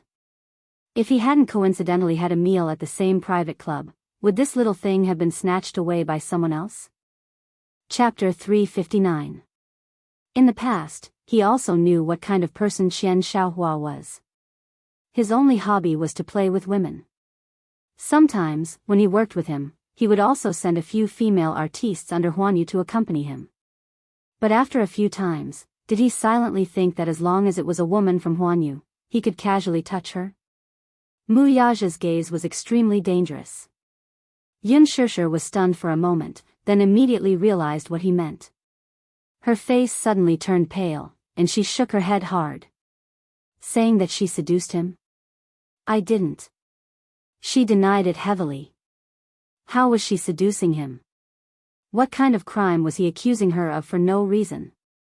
Mu Yaja naturally knew that she didn't, but he just loved to tease her like this. He just loved to see her angry gaze. She was just like an angry kitten, ready to bare her fangs and brandish her claws at him if he provoked her slightly. It seemed like this was really a bad hobby. He understood it deep down, but he just loved to tease her like this. He just loved to see how cute she looked when she was mad. He smiled slightly, and his muscular arms simply carried her to sit on his body. Then what did I see just now? If I wasn't here, would you have left with him? I wouldn't. How could she have left with him? You're lying. His large palm clasped the back of her neck, and the man's lips curled into a devilish smile. He leaned close to her ear and whispered, if I hadn't arrived in time just now, would you have left with him? Xianxia bit her lip. Just as she was about to speak, she lowered her eyebrows. It was only then that she realized how ambiguous and intimate their current position of hugging each other was. The two bodies were tightly pressed together, and there was no gap between them. In an instant, her face and ears were dyed red. Even her fair and delicate skin was slightly flushed. She couldn't help but move back, but he hugged her back to his chest again. Say it. I wouldn't. Why not? He asked again. Xianxia said angrily, You wouldn't. You wouldn't. You seem to dislike me? Why? His voice was very gentle, low, and extremely magnetic. It was full of bewitchment. Which part of me doesn't satisfy you? The man's warm breath instantly heated up her small and cute earlobes. Xianxia pursed her lips and turned her face away, but he pinched her face. Wuxia's eyes gradually darkened. He lowered his head, and the tip of his tongue gently touched her lips were as sweet as always. Answer. Xianxia gritted her teeth, but she really couldn't answer. The palm on the back of her neck suddenly pressed down, and she was caught off guard as she leaned in close to his face. Looking at the handsome face was so close, Yun's face. Suddenly lowering his head, the man's slightly cold lips covered her small mouth and pressed against hers. He coldly asked, Do you like that old man? She wanted to shake her head fiercely, but her neck was held tightly by him, so she could not move at all. However, her mouth was blocked by him, and she didn't dare to move for a moment. Wuxia narrowed his eyes, admiring the helplessness in her eyes. He raised his eyebrows and said, Or do you like me? Xianxia was stunned, and she instinctively wanted to deny it. How could she like this heartless and cold man in front of her? Chapter 360. Seeing her silent reaction, the man smiled devilishly and said in an unquestionable tone, Answer me. Xianxia stubbornly refused to say a word, but she suddenly sensed his hand wantonly reaching into her clothes. Her heart skipped a beat and she subconsciously glanced back from the corner of her eye. However, she saw the chauffeur continue driving as if he didn't see or hear anything. He didn't even glance at the rearview mirror. Every time the man made a move, she would glance at the chauffeur again with lingering fear. Sensing her worried gaze, the chauffeur pressed a button and the partition slowly rose, completely separating the front seat and the back seat. Even so, she still panicked. Don't. She reached out and grabbed his wrist, saying softly, Not here. From her words, it was clear that she was already giving in. However, Wuxia wasn't satisfied with this answer. He held her hand back and continued his actions with her fingertips. Xianxia was embarrassed and annoyed. She struggled, but the strength in his hand was ridiculously overbearing. Thus, she took the initiative to hug his neck with her right hand and lightly pecked his lips. She was taking the initiative to please him again. Answer me. However, the man was like a devil. He didn't give up and whispered softly in her ear, Otherwise, I'll do you in the car. Xianxia was stunned. She saw a playful smile in the man's eyes. There was no doubt that he would really do that. Xianxia bit her lip and said softly, I like you. There seemed to be some emotions in her eyes that were struggling and intertwining. However, these words were a little against her will. However, the man was in the mood to tease her. He naughtily bit her collarbone and unscrupulously admired her face that was flushed red due to excessive nervousness. He asked softly, what do you like about me? Xianxia looked up in shock and stared into the depths of his deep eyes. Tell me, what do you like about me? The man chuckled and pulled her hand downward. Here. As if her fingertips had been scalded, she quickly retracted her hand and said word by word, no, don't be like this. She looked at his handsome face, and his eyes were fixed on her face. However, she felt that she was so unbearable and cheap right now. Vaguely, Xianxia's aggressive and insulting words rang in her ears again. She suddenly suspected that in this man's heart, she was also a woman with such an existence. One that was as cheap as a commodity. Once it was labeled, it could be casually traded by anyone. She didn't know why, but she was a little concerned about his thoughts. He saw that she had a lot on her mind and her expression was extremely solemn. However, she was also a little sad and a little dazed. Wuxia immediately retracted his smile. He thought of Xianxia and wondered what he had said to her that caused this woman to look at him with a gaze that was more or less bone-chilling. He pinched her chin and used a little strength with his fingertips. He was afraid that he would hurt her, so his movements were deliberately gentler. He asked in a deep voice, "What did he say to you?" Those words were simply too embarrassing. She couldn't say it out loud. Seeing that his expression was getting worse, she slowly said, "He just wants me to accompany him for a night." Chapter 361. As soon as she said that, Wuxia's gaze immediately turned gloomy. In the restaurant, he had just walked out of the private room when he heard Li Lan's voice. Amidst his astonishment, he also heard Xianxia's voice. However, as they were too far away, he couldn't hear their conversation clearly. He could only vaguely hear that Xianxia wanted to take this little woman away. After observing for a while, he stepped forward. However, he didn't know that Xianxia was actually using the cheapest currency to measure his woman. Xianxia said in a low voice, "Am I like that in your heart too? A woman who can be sold for a price?" Seeing that his expression was dark and cold and didn't say anything, she anxiously said, "I'm not a commodity, so don't sell me to others." What responded to her was his ferocious kiss. Without waiting for her to finish her sentence, he fiercely sealed her mouth and kissed every last bit of her broken words. The tip of his tongue recklessly invaded her little mouth and wildly swept across her mouth. His thin lips tightly pressed against her little mouth. He didn't seem to want to give her a chance to breathe. He bit the tip of her tongue and violently plundered her along with her breath. She even thought that she was going to suffocate and faint in his arms in the next moment. Just as her consciousness was about to go blank, he finally let go of her. Xianxia was extremely tired as she laid on his shoulder. Her red lips greedily took in large mouthfuls of air. As she gradually regained her consciousness, she seemed to hear his deep voice. "You're my woman. Who dares to touch you?" His words revealed a bit of arrogance, but also unintentionally revealed a bit of undetectable gentleness. However, she was sensitive enough to feel his gentleness, but this gentleness pierced her heart to the point of pain. She also didn't know why her heart was hurting so badly. It twitched, and she felt a little uncomfortable.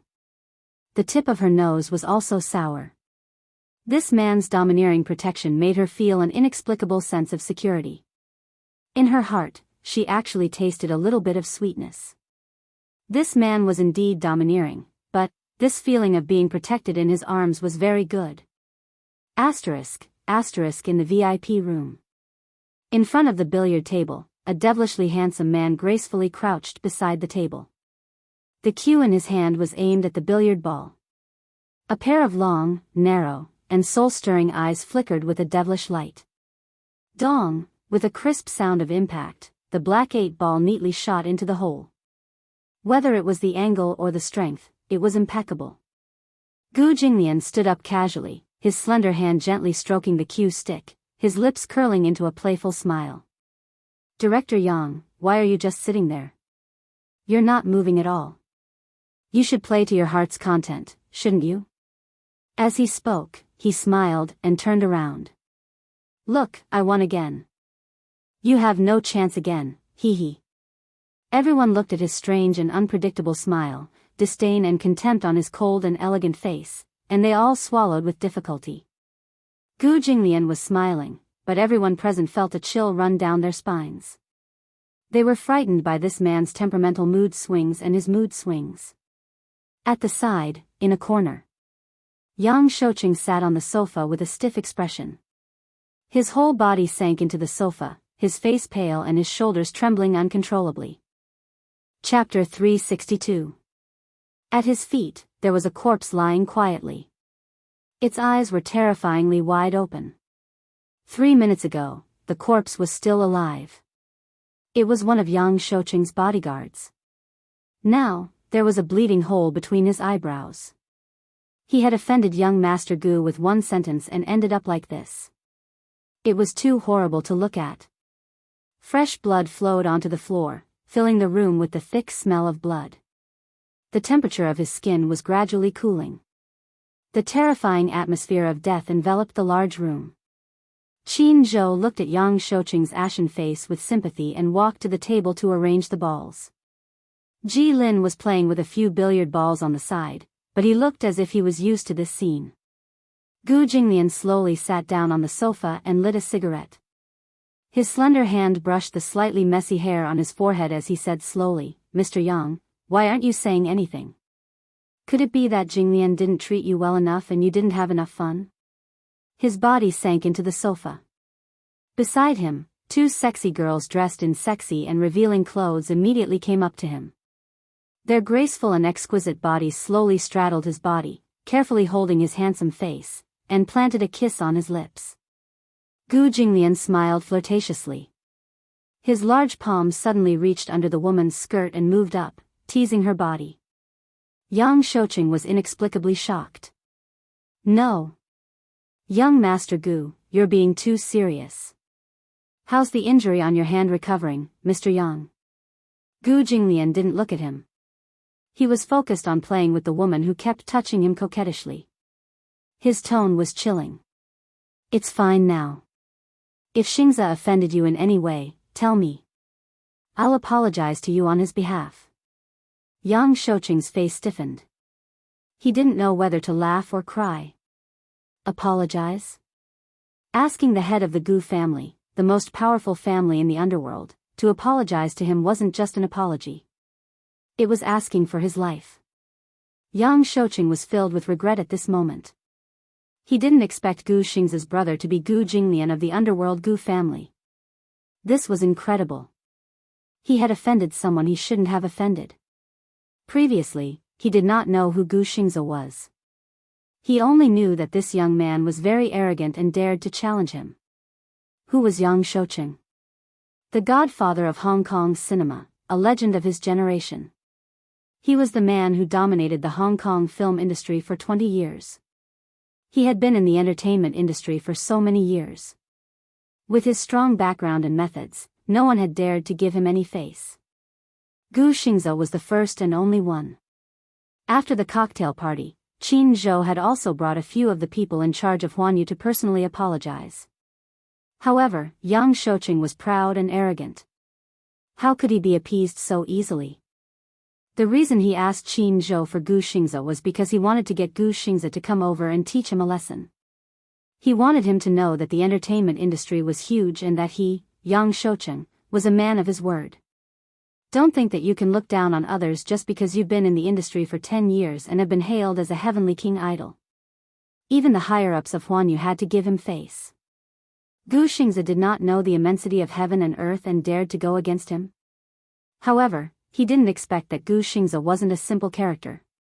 The Gu family of the underworld was the only wealthy family in Beijing that had been passed down for hundreds of years. Chapter 363. It could be said that the Gu family was perhaps the only family that could rival the Mu family. How big was the Gu family's territory? No one knew. Although they had used some means to whitewash their family's reputation, they were still the underworld in their bones. Whether it was their methods or their style, they were all ruthless. Especially Gu Jinglian. He was an extremely dangerous and terrifying person. When Gu Jinglian became the head of the Gu family, he was only 23 years old. However, as soon as he gained power, he immediately revealed his ambitious and ruthless side. On the second day of his ascension, he eliminated all the hall masters and retainers who were disloyal to him. His methods were so ruthless that it made people tremble in fear. Compared to Gu Jinglian's methods, Yang Shouqing's level was simply not enough. As the crown prince of the underworld, Gu Jinglian's style was mysterious and unpredictable due to his identity. Very few people had seen his true face. It was rumored that those who had seen his true face no longer existed in this world. Yang Shouqing's legs could not help but tremble. How could he not be afraid? Although he had been running amok in Hong Kong for so many years, he had always maintained a sense of respect for the Gu family, a powerful underworld family. Gu Jinglian was famous for being temperamental and unpredictable. He was a truly terrifying person. Even if he was smiling, his coldness seeped right into one's bones. Because you would never know if you would die in his hands in the next moment. The door was suddenly pushed open. Gu Xianxia pushed the door open and walked in. Gu Jinglian looked up. Seeing him, the corners of his lips curled up slightly. Xianxia, you're here? Brother. Second Master Gu, Yang Shouqing's face suddenly turned pale. He rushed over and knelt down heavily in front of Gu Xianxia. Under extreme fear, his thick lips cracked and trembled. Large beads of cold sweat seeped out of his forehead and rolled down. Gu Xianxia kicked his hand away unhappily. Mr. Yang, what are you doing? Xianxia, do you want to explain to Master Gu that what happened between us was purely a misunderstanding, just a misunderstanding? Gu Jinglian said nonchalantly. Xianxia, did you offend Mr. Yang in some way? Hurry up and apologize to him. His voice was very gentle, but when it entered her ears, it made her shudder. Gu Xianxia said calmly, Brother, I didn't. Qin Zhou said helplessly, Young Master Gu, it's actually not a big deal. It's just a small misunderstanding. I've already explained it to Mr. Yang. But he didn't seem willing to give me face and insisted that I hand Xianxia over to him. That's what happened. Mr. Yang, you're in the wrong here. Gu Jinglian slowly stood up and paced around Yang Shouqing. Shaking his head, he sighed, My younger brother grew up overseas, so he doesn't know much about the rules of the underworld in Beijing. After a pause, the corners of his lips curled up slightly. Then, he said calmly, According to the rules, as his brother, I'm also half a guardian. If he has offended you in any way, you can look for me directly. I'll apologize to you on his behalf. But do you think you can take away a member of the Gu family just because you want to? If you take my woman away, how will I, Gu Jinglian, be able to show my face? What will happen to the Gu family's prestige? Chapter 364. Young Master Gu, I didn't know who he was at first. Yang Shouqing wiped the sweat off his forehead with his sleeve and said with an ugly expression. You didn't know? That can't be.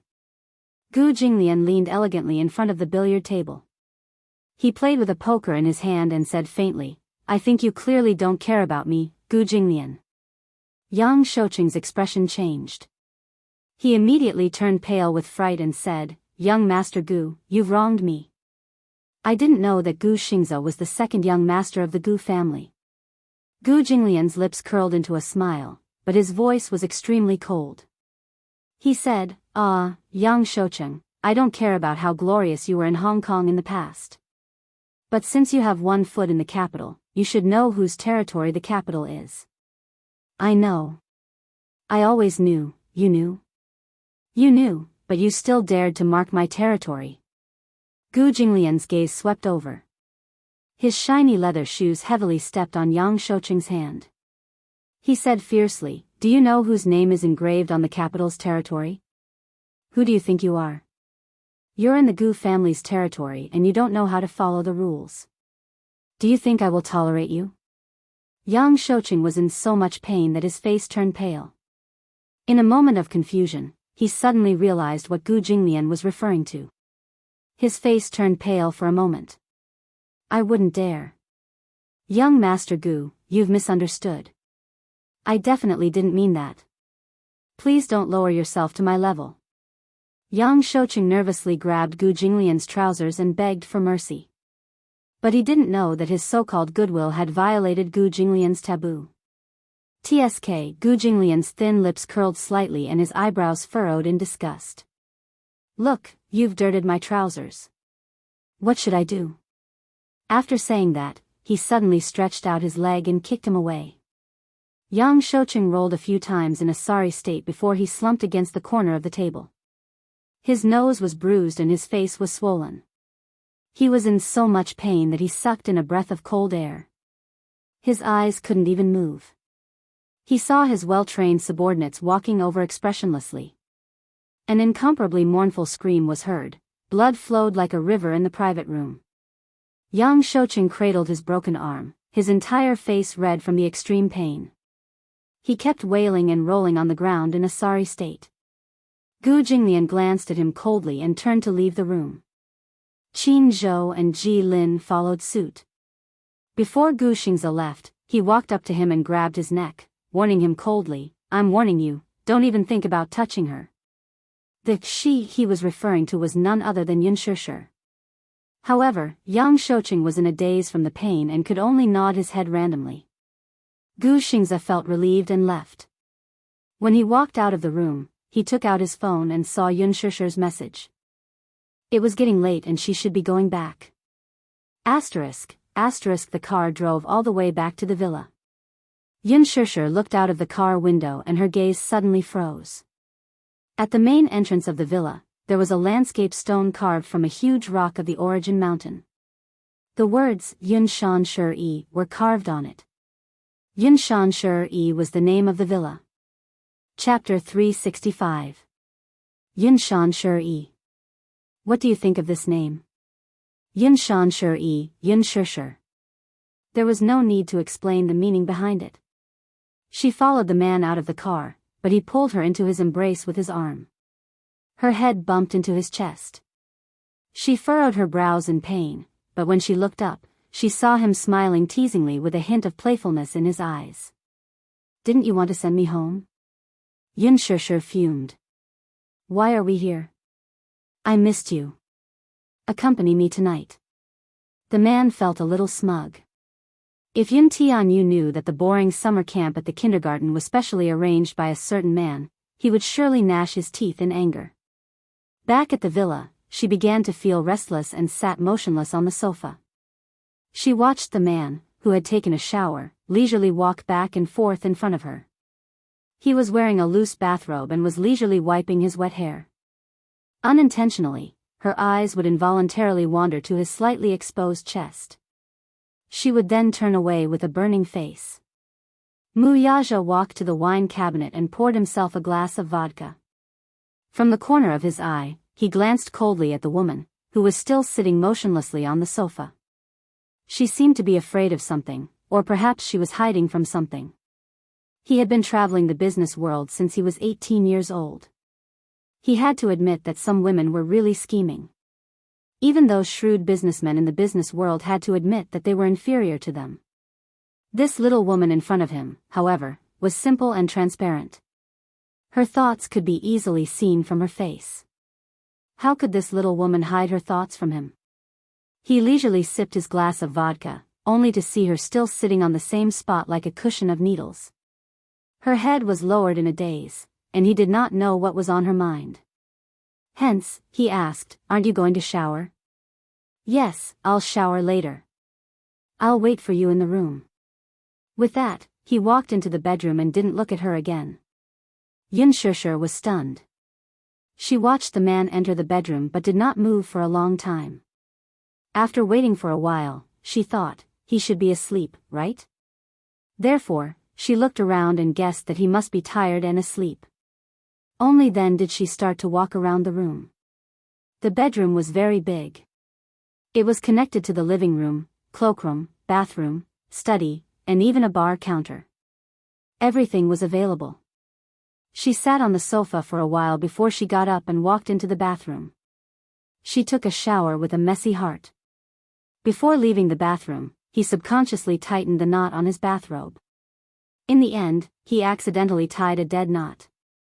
Only then did he feel slightly relieved. She walked into the bedroom. The small wall lamp was still lit. It was left for her. However, he seemed to have fallen asleep. He was lying on his side, and his tall body occupied 2/3 of the space. She secretly rejoiced and carefully climbed onto the bed. Her movements were light as she was afraid that she would make the slightest noise. However, before she could lie down properly, she felt the movement of his body beside her. This movement scared her so much that her heart stopped beating. While she was still in a daze, the man reached out and pulled her over. His large palm reached for the knot on her bathrobe. Wuxia tugged at the knot on her bathrobe. His lips curled into a devilish smile as he said playfully, "This knot is very tight." Chapter 366. Xianxia's face instantly flushed red. The two were so close to each other that she could still feel the man's hot breath by her ear. Her body stiffened all of a sudden. "Do you think that I can't do anything to you just because you tied a dead knot?" The man leaned close to her ear, and his tone was a little provocative. She was so scared that she shut her eyes tightly, but before she could get what she wanted, with a pop, her vision darkened, and the lights went out. Behind her, Wuxia's deep voice came. "Go to sleep." She heard the man's mocking voice with a smile. "I'll let you off tonight." Even if they slept together and didn't do anything, smelling the orchid fragrance in her hair, it was as if the haze in his heart had been swept away. Even though the beauty was lying in his arms, and she was such a hot little woman, with her curvaceous body pressed tightly against his chest, and her delicate skin intentionally or unintentionally rubbing against his body, he impulsively thought, why should he take pity on her and suppress himself so much? Why not strip her clothes off and barge into her to satisfy his lust? However, when he felt her tense body again, he didn't move in the end. The evil thoughts in his body that he had deliberately suppressed for a long time were already restless, clamoring non-stop. However, he had no choice but to suppress this fire and not think about it. This was the first time. In order to accommodate a woman, he had to suppress the endless desire in his body. Just because he didn't want to scare her. Forget it. He would let her off today. But even so, he still had to do something to suppress that nameless fire. Hence, Wuxia lowered his head, pressed her down and kissed her heavily.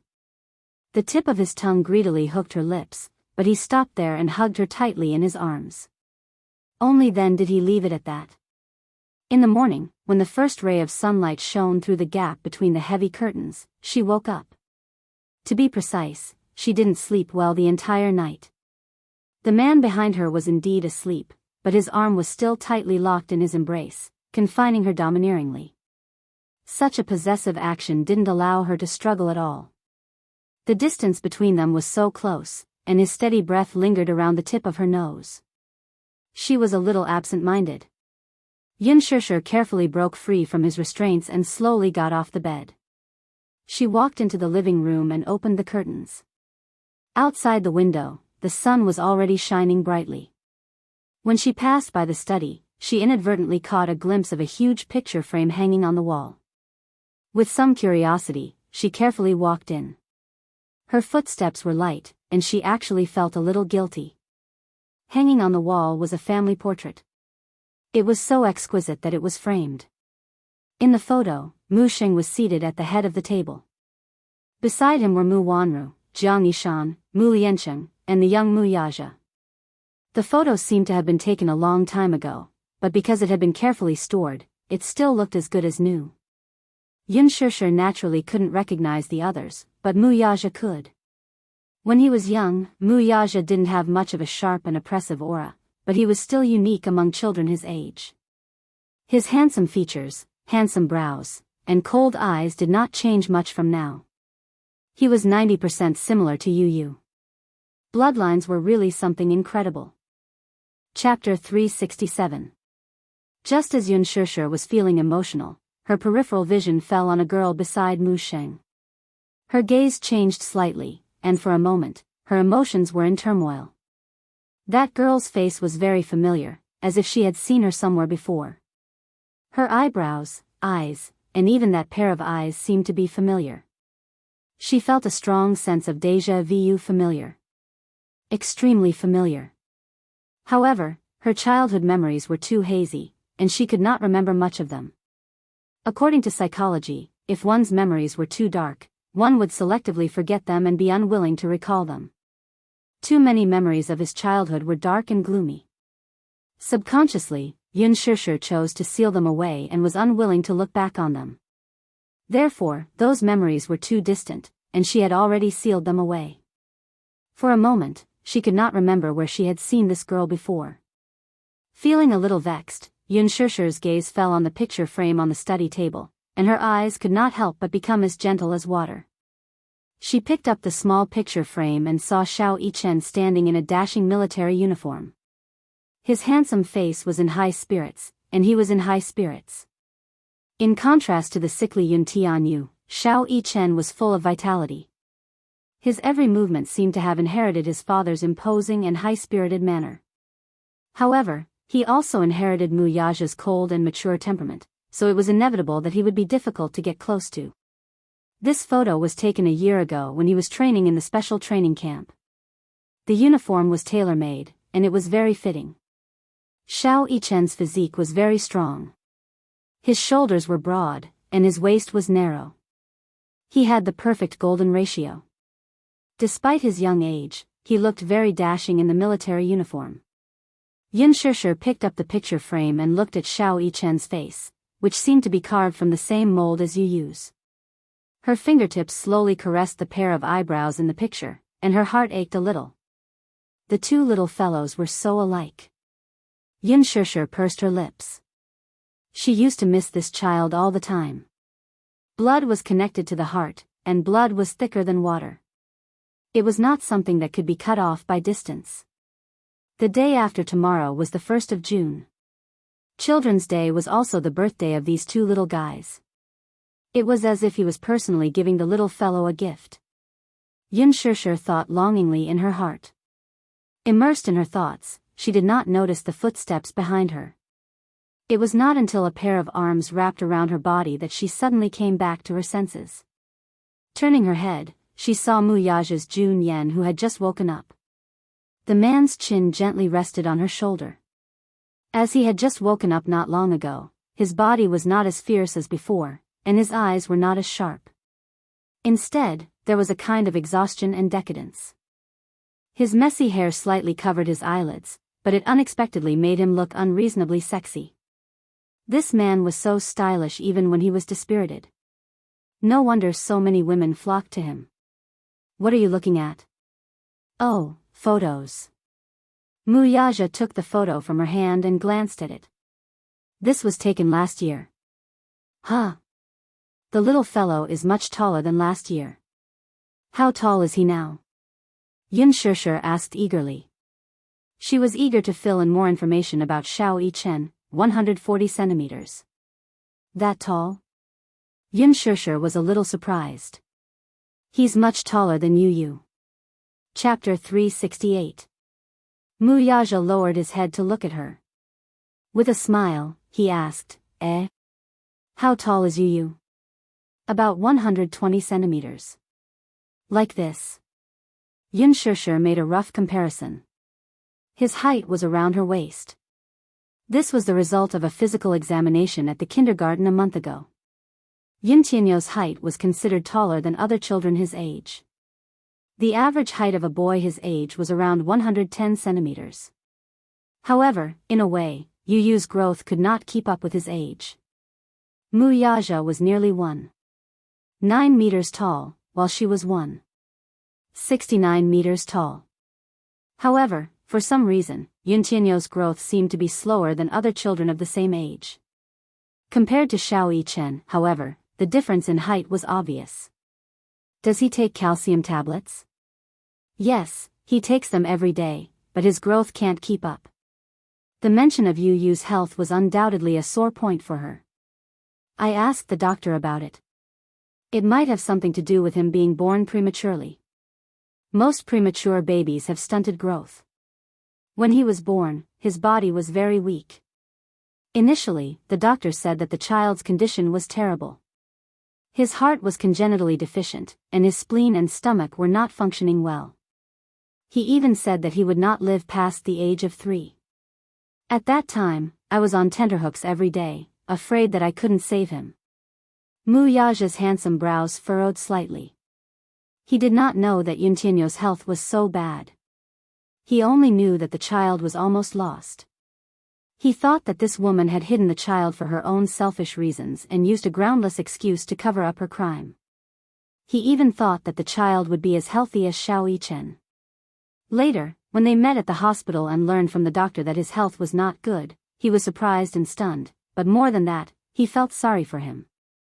Until now, when he learned from Yun Shishir that the child had suffered from so many illnesses since birth, his heart ached so much that it almost suffocated him. Although Yun Shishir spoke of it casually, no one knew how much effort she had put in to protect Yun Tianyu during the most torturous days back then. She had exhausted herself mentally and physically in exchange for Yun Tianyu's rebirth time and time again. Yun Shishir said helplessly, maybe it's because he developed late. Mu Yaja looked at her side profile solemnly and did not speak. Yun Shishir suddenly turned around and asked, "Oh, right. The day after tomorrow is the two children's birthdays. Have you prepared any gifts?" "Gifts?" Mu Yaja raised his handsome brows and shook his head. "No. No?" Yun Shishir was taken aback. "Aren't you going to give a child a present on his birthday?" Mu Yaja said, "I have gifts. Basically, whatever he likes, and I'll get someone to buy it." Needless to say, his love for Xiao Yichen was unparalleled. However, as a father, his way of expressing his love was ultimately not that meticulous. It was a little crude. Yun Shishir could not help rebuking him. "You should prepare a gift in advance. That way, the child will have a surprise for his birthday." "Surprise? Children like surprises?" Mu Yaja fell silent. He did not know how to create a surprise. If the child liked it, he would prepare it and buy it. Coaxing a child was probably similar to coaxing a woman. Chapter 369. Yun Shishir seemed to have seen through his thoughts. She said helplessly, "A child's favorite moment on their birthday is probably opening their presents.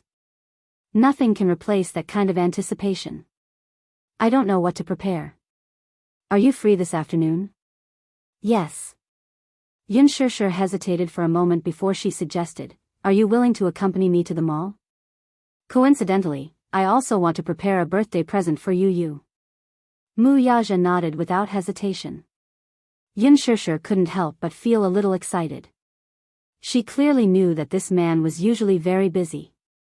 After all, he was in charge of a huge financial group. He must have a lot of work to do. However, when she heard that he was willing to accompany her to the mall, she was a little surprised and pleasantly surprised. She didn't know why, but her mood suddenly improved. Even the weather outside the window became sunny. It was a good day. However, when Yun Shishir finished washing up and walked out of the bathroom, she saw that the man had changed into casual clothes and was sitting on the sofa. She walked over and was about to speak when she saw that there was something wrong with his expression. His whole body sank into the sofa, his head was lowered, and his breathing was a little heavy. She was stunned. He looked like he was in pain. His hands were gripping the armrest of the sofa tightly, and his fingers were hideous. Yun Shishir leaned over slightly and saw that his forehead was covered in large beads of cold sweat. His handsome face was pale, and it looked a little scary. "You. What's wrong with you?" "My stomach hurts," Mu Yaja said in a low voice. His voice sounded a little heavy. Yun Shishir suddenly recalled that Mu Yaja's expression was a little strange from the beginning. When he hugged her from behind, she could clearly feel his stiff movements and heavy body. At first, she didn't think too much about it. What she didn't know was that Mu Yaja had a very serious stomach problem. This stomach problem originated from more than 10 years ago. When he was young, Jiang Yishan passed away from illness. It was a huge blow to him, and his willpower collapsed very quickly. He locked himself in his room, refusing to eat or drink. That period of time was gloomy and heavy, almost without any light. His mother was a very important part of his life, and the separation of life and death was almost unbearable for him. Therefore, after a month of continuous physical torture, his body quickly became thin and he suffered from physiological anorexia. Although his anorexia was cured later, it left behind a very serious illness. If he didn't eat 3 meals a day on time, it would flare up. When the stomach disease acted up, it would be extremely painful. No matter how strong one's willpower was, it would still be difficult for them to endure it. Thus, they would always have stomach medicine at home. Wuxia lifted his heavy eyelids and pointed at the cabinet. Medicine. Only then did Xianxia realize that he was suffering from gastric problems. Yu also had mild gastric problems. When he was suffering from gastric problems, he was also in pain. It was heartbreaking. Following the direction he pointed, Xianxia rummaged through the cabinets and finally found a medicine box. She opened it. Other than the simple medicine for wounds, most of it was gastric tranquilizers. She referred to the dosage of the medicine and took 2 tablets. She held a glass of water and handed it to him. Wuxia reached out to take it, but there was a sharp pain in his stomach. He didn't hold the glass firmly. With a bang, the glass fell to the ground. Water splashed everywhere, and the splashing glass cut Xianxia's arm. Chapter 370. Seeing him fall over, Xianxia did not notice the bleeding wound at all. She hurriedly squatted by the sofa and held his face. Wuxia. Get up, sit up. I'll feed you the medicine. There was no response. It was as if he was in so much pain that his consciousness was blurry. Xianxia hugged his shoulders again and tried to help him sit up, but his body was too heavy and she could not exert any strength. Xianxia looked at the pill in her hand in annoyance, then lowered her head to look at the man's handsome face that was twisted in pain. She did not care so much and rushed in to pour a glass of pure water. She walked to the sofa and stuffed a pillow under his head for him to rest on. She held the back of his neck and put the medicine in the water until it dissolved completely. She cupped his face and parted his thin lips. She drank a mouthful of water and carefully passed the water into his mouth. Wuxia's throat moved and he swallowed the water. Xianxia then passed the medicine into his mouth in one go. After a while, the man regained some consciousness. He opened his eyes slightly and vaguely saw Xianxia's nervous face. He opened his mouth, but no sound came out. Can you sit up? Xianxia saw that his face was pale and she was worried for a moment. Usually, in her impression, this man was always high and mighty, like a king who could summon the wind and rain. He was as powerful as a god. However, she did not expect him to be so weak now that he had gastric problems. He was not angry at all. When she thought of this, she could not help but laugh at her ignorance. No matter how powerful this man was, he was still a person like her. He was not a god. People would eventually fall sick. Illness came like a landslide. No matter how strong a person's body was, there would be times when they fell sick. Was it because he did not eat breakfast when he woke up? She did not know why, but she was blaming herself. Thus, she hurriedly said, "Lie down for a while. I'll make breakfast for you." She had just gotten up when the man suddenly grabbed her arm. With a tug, Xianxia lost her balance and fell into his arms. "What are you doing?" She was a little angry, a little anxious, and a little worried. She was afraid that she would fall so heavily and crush him.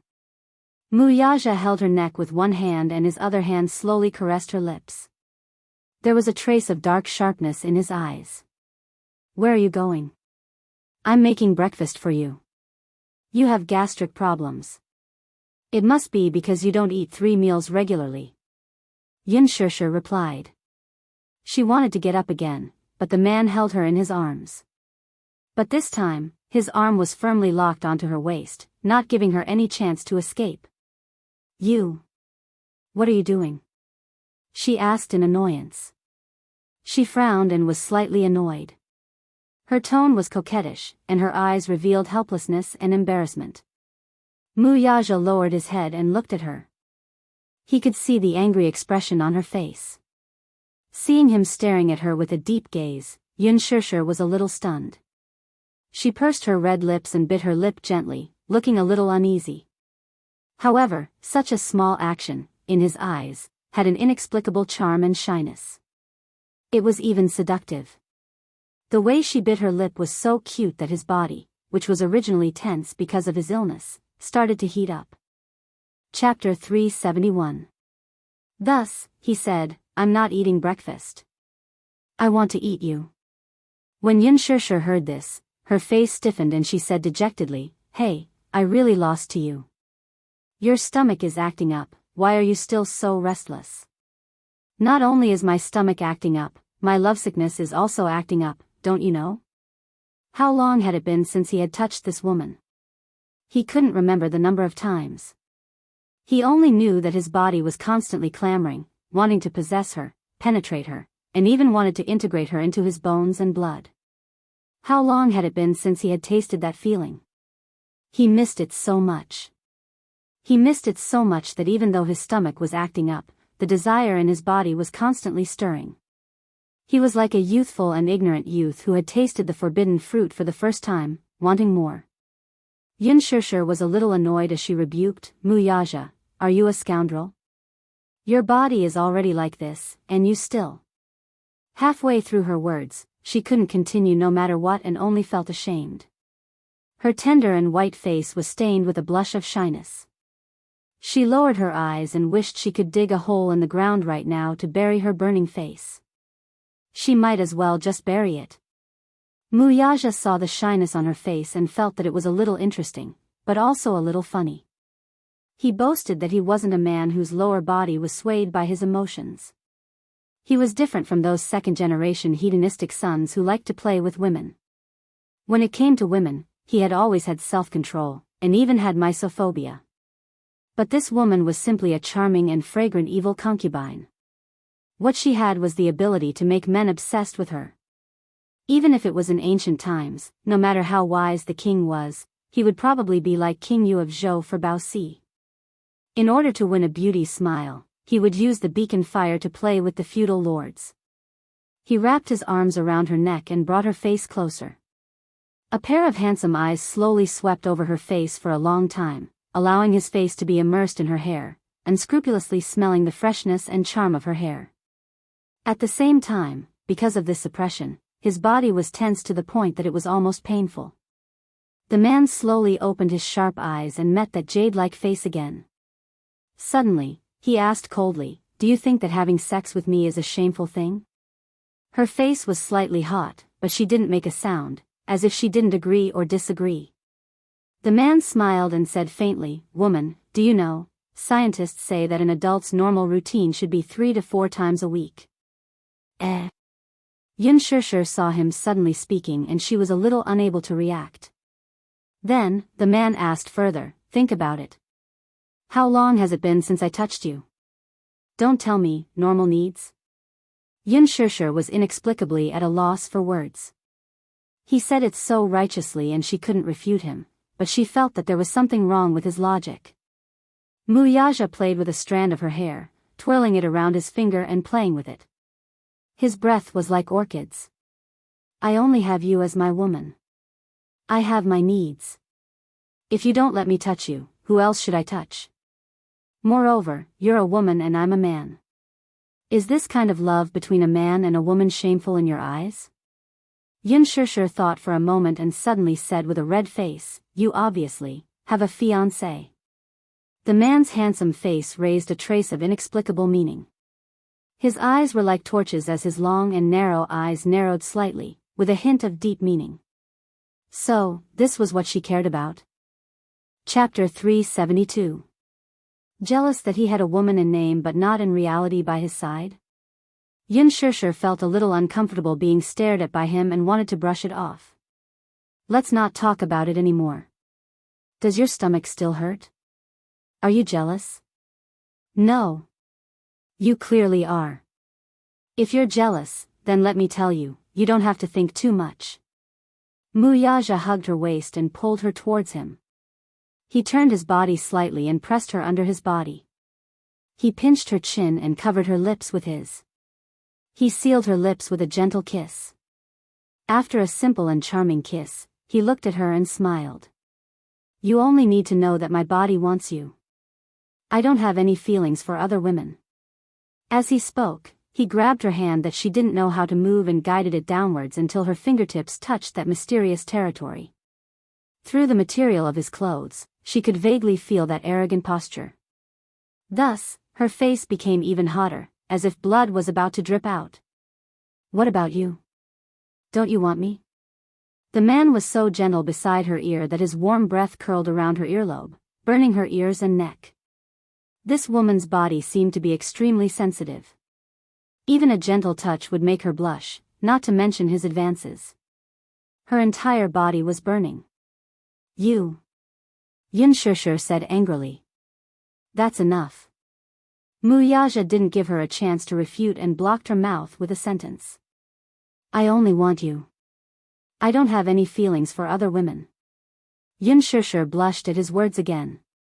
Wuxia played with her lips gently, his fingertips caressing those cherry lips that made one drool, but he said word by word, "As for the status, I'll give it to you. But now is not the time." Wuxia. "You. Is this considered a courtship?" Xianxia asked all of a sudden. The man's face froze. "But your stomach is acting up. If you don't know how to control yourself, you'll suffer when the time comes." Xianxia lectured him seriously. Her words were a prophecy or a curse. Just as she finished speaking, his stomach, which was already feeling better, experienced another day of cramping pain. Was this woman a curse master? This stomach pain, speak of the devil. Did she have to spoil the fun like this? A certain man felt very sullen. In order to eat this woman, since she didn't like his forceful methods, he had to persuade her with reason and emotions. Just as he was about to eat her, the stomach pain came again. "Damn it, if your stomach hurts, then have a good rest." Xianxia threw him on the sofa. As she pushed open the door to leave, she said, "Be good and wait for me. I'll cook noodles for you." Wuxia could only stare at her back view as she left. Seeing the fragrant meat in his mouth fly away, he didn't have any other thoughts. Xianxia closed the door and held her heart with both hands. Her heart was thumping. "Status, I'll give it to you." The man's firm words kept echoing in her ears. She didn't dare to let her imagination run wild. She took a deep breath and quickly went to cook noodles for the man.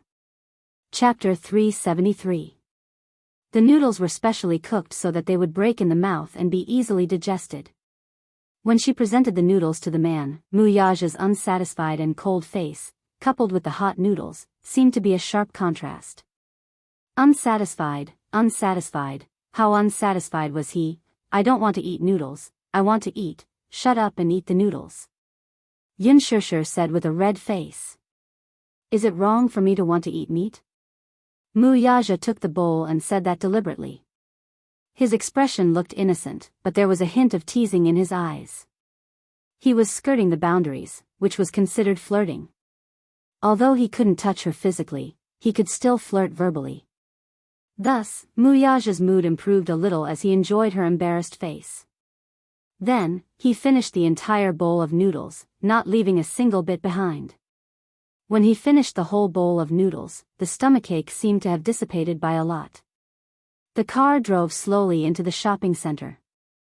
Wuxia dropped Xianxia at the entrance and parked the car. Xianxia looked up and sized up the magnificent entrance of the shopping center. Such a huge building stood in the most expensive area in the city center. It was like a piece of treasure land where every inch was worth gold and silver. The entrance was luxurious and grand. Even the security guard standing at the entrance seemed to have the words, "Poor people and dogs are not allowed," written on his face. She said that she wanted to buy a gift, so he drove the car here. He heard that the expenses here were very high. No one dared to step in if their monthly income was less than 100,000 yuan. Xianxia didn't think much and walked in. The first floor was mostly for cosmetics and some luxury jewelry brands. Wuxia asked her to wait for him on the first floor, so she wasn't in a hurry to go up to the second floor.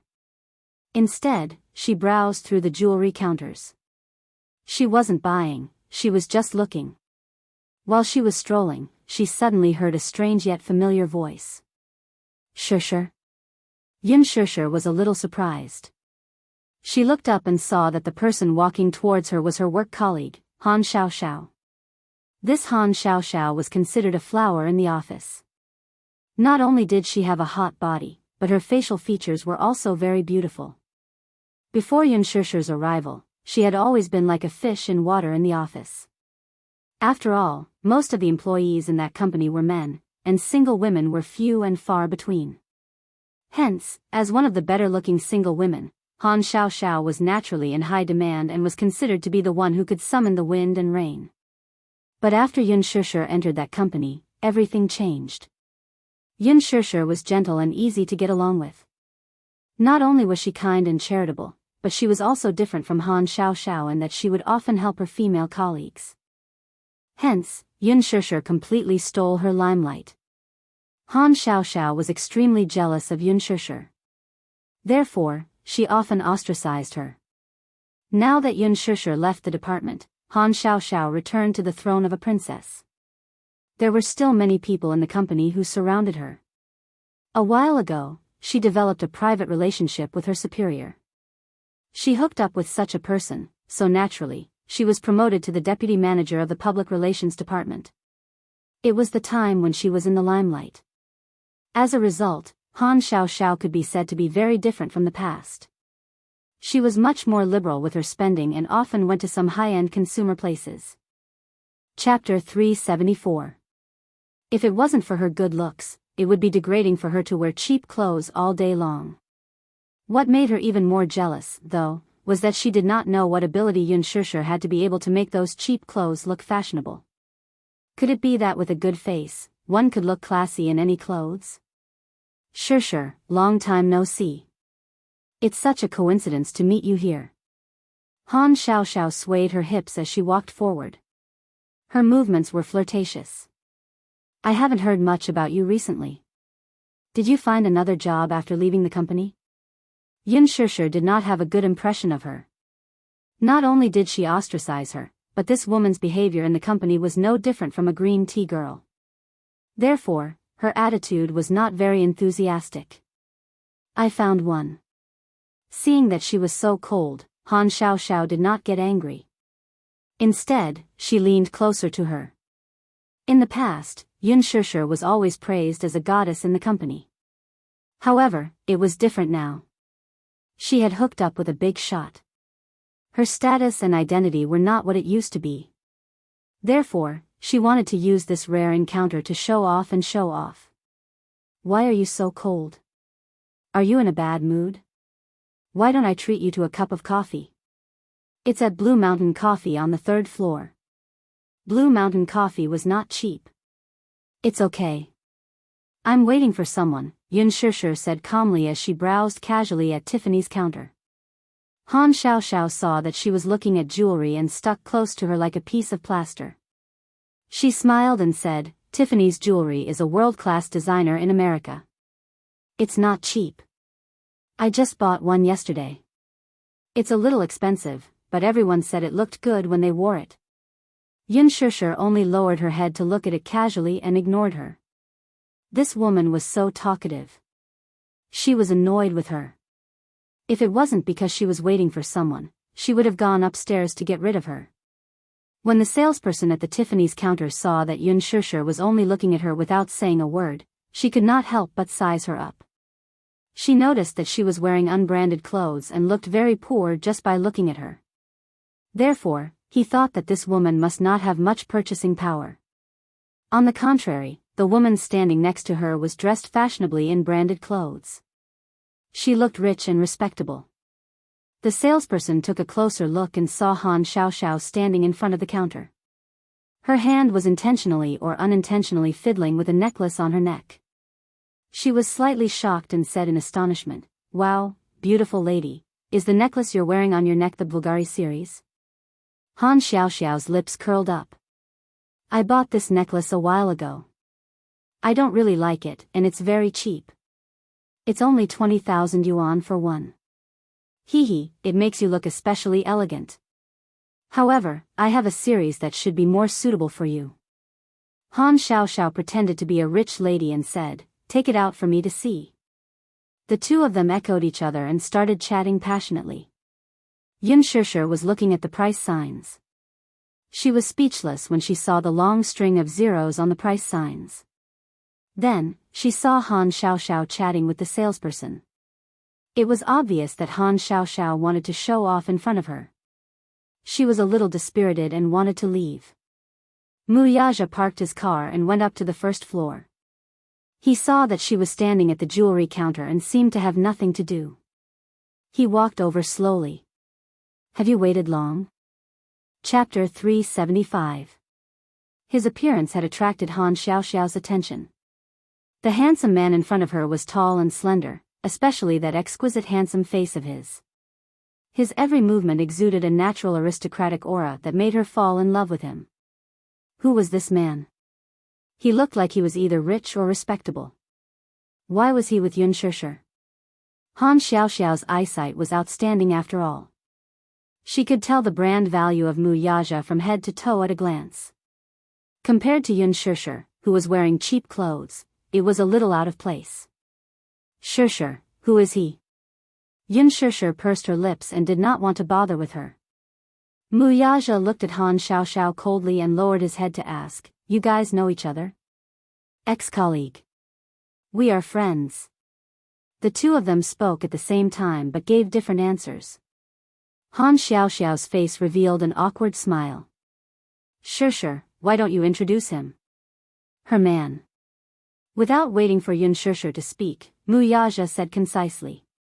Han Xiaoxiao was stunned. Even Yun Shishir's expression froze. "What are you talking about? Isn't that the case?" Han Xiaoxiao bit her red lips hard. She was a little indignant and felt that she had been outdone. At the same time, she felt that the man in front of her was a little unreal. How could he be Yun Shishir's man? Didn't he take a look at his background? Was she even worthy? Rich families were particular about matching in social status. How could a commoner like Yun Shishir be related to a rich family? The more she thought about it, the angrier she felt. She had wanted to show off in front of her, but in the end, she felt like she had been checkmated. This knowledge made her extremely displeased. Wuxia's palm gently covered her head and stroked it gently. "What do you like? I'll buy it for you." "I don't like it," Yun Shishir said indifferently, but her gaze landed on the display cabinet. There was a pair of exquisite and beautiful earrings in the shape of a 5-petaled flower, just like stars in the sky. The name was interesting as well. This was called Stars in the Sky, but it was expensive to make. Wuxia followed her gaze and saw the pair of earrings as well. His slender fingers clasped the cabinet's surface. "This pair, take it out." Yun Shishir was a little surprised and opened her mouth. She did not understand the meaning of his actions. The salesperson glanced at Yun Shishir, still feeling incredulous. She would not be willing to let ordinary people. This was especially true for someone like Yun Shishir, who was dressed shabbily. She would not be able to afford it, anyway. But Wuxia was different. One look and she could tell that he was of noble birth. Wuxia glanced at the salesperson's gaze and knew what she was thinking. However, he did not show it. Until the salesperson presented the pair of stars in the sky in front of Wuxia. Wuxia reached out and took one of them. He reached out and gently brushed away her hair. In an instant, that small and cute earring was exposed to the air. Wuxia gently put the earring on for her. The star-like earring set off the pure white earring. It looked even more tender and beautiful. It was as if it was silently tempting him to kiss her. Chapter 376. He lowered his head slightly, and his thin lips that were cold from the night breeze kissed her earlobe. Han Xiaoxiao was stunned, but the kissing scene in front of her was too beautiful. Even she couldn't come back to her senses for a while. Yun Shishir was shocked. Her body moved slightly to the side, and she glared at him with embarrassment. She was obviously shy. Look, do you like it?" Wuxia pushed her in front of the mirror and lifted her hair. Yun Shishir looked at the mirror. Although she didn't say anything, her eyes revealed her love for the pair of earrings. Wuxia put the other one on her. The salesperson immediately praised, This lady looks really good wearing this pair of earrings. Sir, do you want this pair of earrings? Yes. While speaking, Mu Yaja's eyes didn't leave Yunshurshu at all. He just handed over a black gold credit card. The salesperson was still puzzled. Why didn't this man ask about the price of this pair of earrings? He just gave the card to her directly. Was he so rich? However, when she took the credit card from him and looked at it, she didn't have any doubts. Ultima, the king of the cards. People who had a black gold credit card had a supreme status. In the big capital, there were only 5 such cards.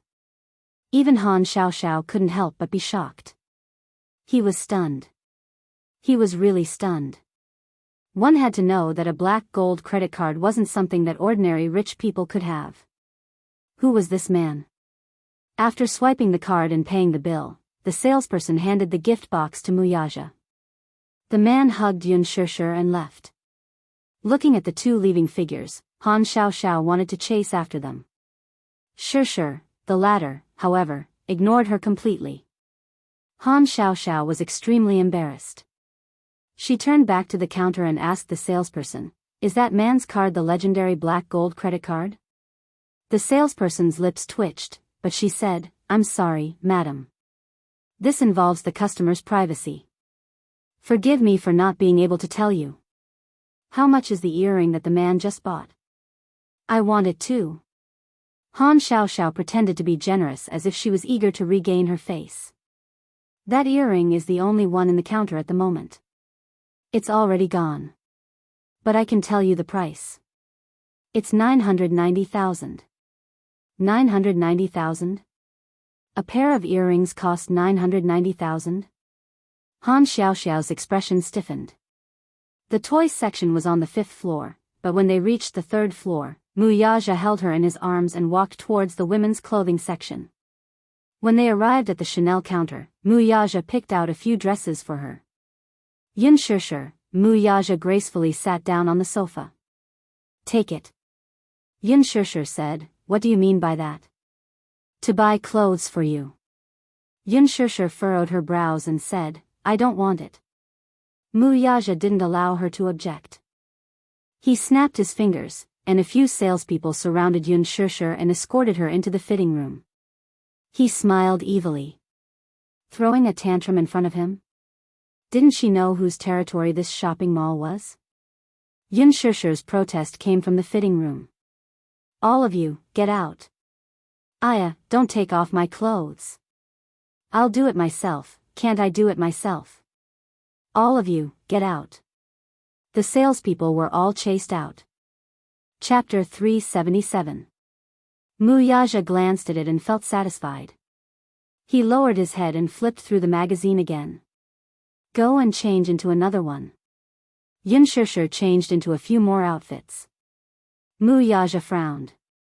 He suddenly realized something. Damn it, this woman looked good in everything. Thus, he stood up and walked to the counter. "This one, this one, this one, and that one, which one, I want that one too. Pack it up." "Yes, sir." Yunshurshu was speechless. Why did he buy clothes as if he was shopping at a wholesale market? Just like that, Yunshurshu finally went up to the toy counter on the 4th floor with bags of various sizes. She had specially chosen a famous toy brand. When she walked out, she handed a beautifully wrapped gift to Mu Yaja. "This is a gift for the child." She had specially prepared this gift for Xiaoyichen. Mu Yaja took the gift. She had personally wrapped it and written a birthday card with her heart. Her handwriting was beautiful, and at the end of the card, there was a smiley face. It was very heartwarming. This should be a birthday surprise. After shopping, it was naturally time to fill his stomach. Yunshurshu chose a restaurant, but it was crowded. The waiter apologetically said that there were only seats available in the lobby. Mu Yaja made a call, and shortly after, the lobby manager hurried over. Knowing that the CEO of Dishing Financial Group had arrived, the manager of the restaurant personally led a group of people to greet him warmly and respectfully. Then, he caught a glimpse of the innocent girl beside him and was stunned. The manager looked at Yun Shishir with a smile and asked politely, "May I know how I should address you, miss?" Yun Shishir smiled but was pulled into Muyaja's arms. This was a silent announcement of her identity. Since she was CEO Mu's woman, he naturally had to serve her well, right? You can mess with anyone, but you can't mess with women. Especially this important person's woman. Muyaja saw the look in his eyes and knew what he was thinking. However, he was too lazy to point it out. He only ordered coldly, "Prepare a table of food." The manager nodded hurriedly. "Yes, sir. I'll get someone to prepare it right away." The manager had specially arranged a room with an elegant environment for them. The elegant lighting, the glass windows, and the beaded curtains gave the room a classical charm. How could he dare to neglect someone of Muyaja's status? Moreover, it was an honor for CEO Mu to grace his restaurant with his presence. In fact, this private room had been reserved by a guest at a high price earlier, and it was also scheduled for this time in the evening. Weren't they bumping into each other? However, he had no choice but to reject it. Over the phone, the manager repeatedly reminded Muyaja that he did not like noisy environments and insisted on a private room with a quiet environment. Even the most distinguished customer couldn't compare to this one. Even if he offended the other customers, the store manager had no choice but to push it away. Yun Shishir was so hungry that her head was dizzy. She felt lightheaded when she walked, and her stomach was empty. When she saw Muyaja walking far ahead, not caring about the bags she was carrying, she was full of resentment. However, when she sat down at the table and stared dumbfoundedly at the delicacies on the table that were comparable to the Manchu Han imperial feast, her gloomy mood was swept away in an instant. Chapter 378. Just like that, the two of them occupied a big round table with a sumptuous spread of delicacies. Extravagant and corrupt. But at this moment, Yun Shishir was very willing to be corrupt. Oh my God. She was so happy. But there was so much food. Could the two of them finish it? Wouldn't it be a waste if they couldn't finish it? Hence, she decided that she could just take it away like the last time. Yun Shishir was so tempted by the aroma that she was drooling. She raised her chopsticks and planned to gorge herself. However, in the blink of an eye, she saw Muyaja sitting at the table calmly. He didn't seem to be interested in the sumptuous spread on the table. He didn't even look at it and was casually wiping his hands with a wet towel. Master Muyaja was extremely picky in this aspect.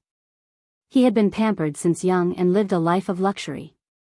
Naturally, he didn't care about these. If it wasn't for her. In his eyes, these sumptuous delicacies weren't even as good as the noodles she cooked. Yun Shishir stared at his elegant dining manners. She thought that he was from an upper-class family after all, so his etiquette was good. He also had a serious obsession with cleanliness. Yun Shishir despised him in her heart. She didn't care about him. She picked up a piece of beef and stuffed it into her mouth. Her mouth was full and she was bursting with happiness. It was delicious. She was so happy that she cried. She had never eaten anything so delicious in her life except for Yu Yu's cooking.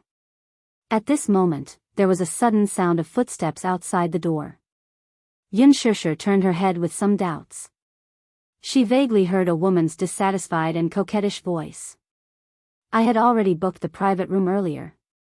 How could you cancel it just like that, Miss Lin? Don't be angry. You have an important guest. Otherwise, you wouldn't have been pushed away." "Oh? She's a guest and I'm not. What kind of boss are you? Don't you know the rules of first come, first served? You're a businessman, but you're so. All businessmen are evil. Sorry. Next time, there won't be such a thing." The manager apologized. "Next time? How can there be a next time? Get out of my way. Don't. Miss Lin, please wait. There's someone in the room." "Humph. Don't stop me, I want to see what kind of amazing guest actually took the seat that I reserved in advance." "You're quite capable." The door of the private room was suddenly pushed open. This action was too rude and caused too much of a commotion. Wuxia frowned slightly and turned around. A layer of frost appeared on his face. He saw a gorgeously dressed woman standing by the side of the room. She was wearing a long black dress and exquisite makeup. She was accompanied by an extraordinary man who also looked very noble. It was obvious that the two of them were born in a wealthy family. Their gestures had a kind of elegance that was unique to the upper class. Seeing this situation, the manager stood at the side uneasily. He was so anxious that he was sweating profusely. He looked at Wuxia with a smile on his face and secretly looked at the woman beside him from time to time. For a moment, he didn't know how to ease the situation. That woman first looked at Xianxia with a sharp gaze. She opened her mouth with a gloomy expression and was about to flare up. However, from the corner of her eyes, she caught a glimpse of the extraordinary man on the main seat. The words that she wanted to say were suddenly stuck in her throat and she forcefully swallowed them back down. Young Master Mu. The woman's red lips opened slightly. She was secretly surprised and her eyes revealed an unexpected joy. Wuxia looked at her coldly. With just one look, the woman knew that he had forgotten about her. Chapter 379. The situation was a little tense. It made sense. How could the high and mighty crown prince of Dishing Financial Group remember a mere provincial governor's daughter? This woman was the daughter of the Jianghu provincial governor, Yiminglan. She had originally booked this private room at a high price to entertain her good friend who had just returned to the country. However, when she arrived, she was politely asked to leave the room by the manager. She had come to look for her aggressively, but she did not expect that the person who had occupied her private room would be Chairman Mu. One had to know that Wuxia rarely ate at such a small restaurant.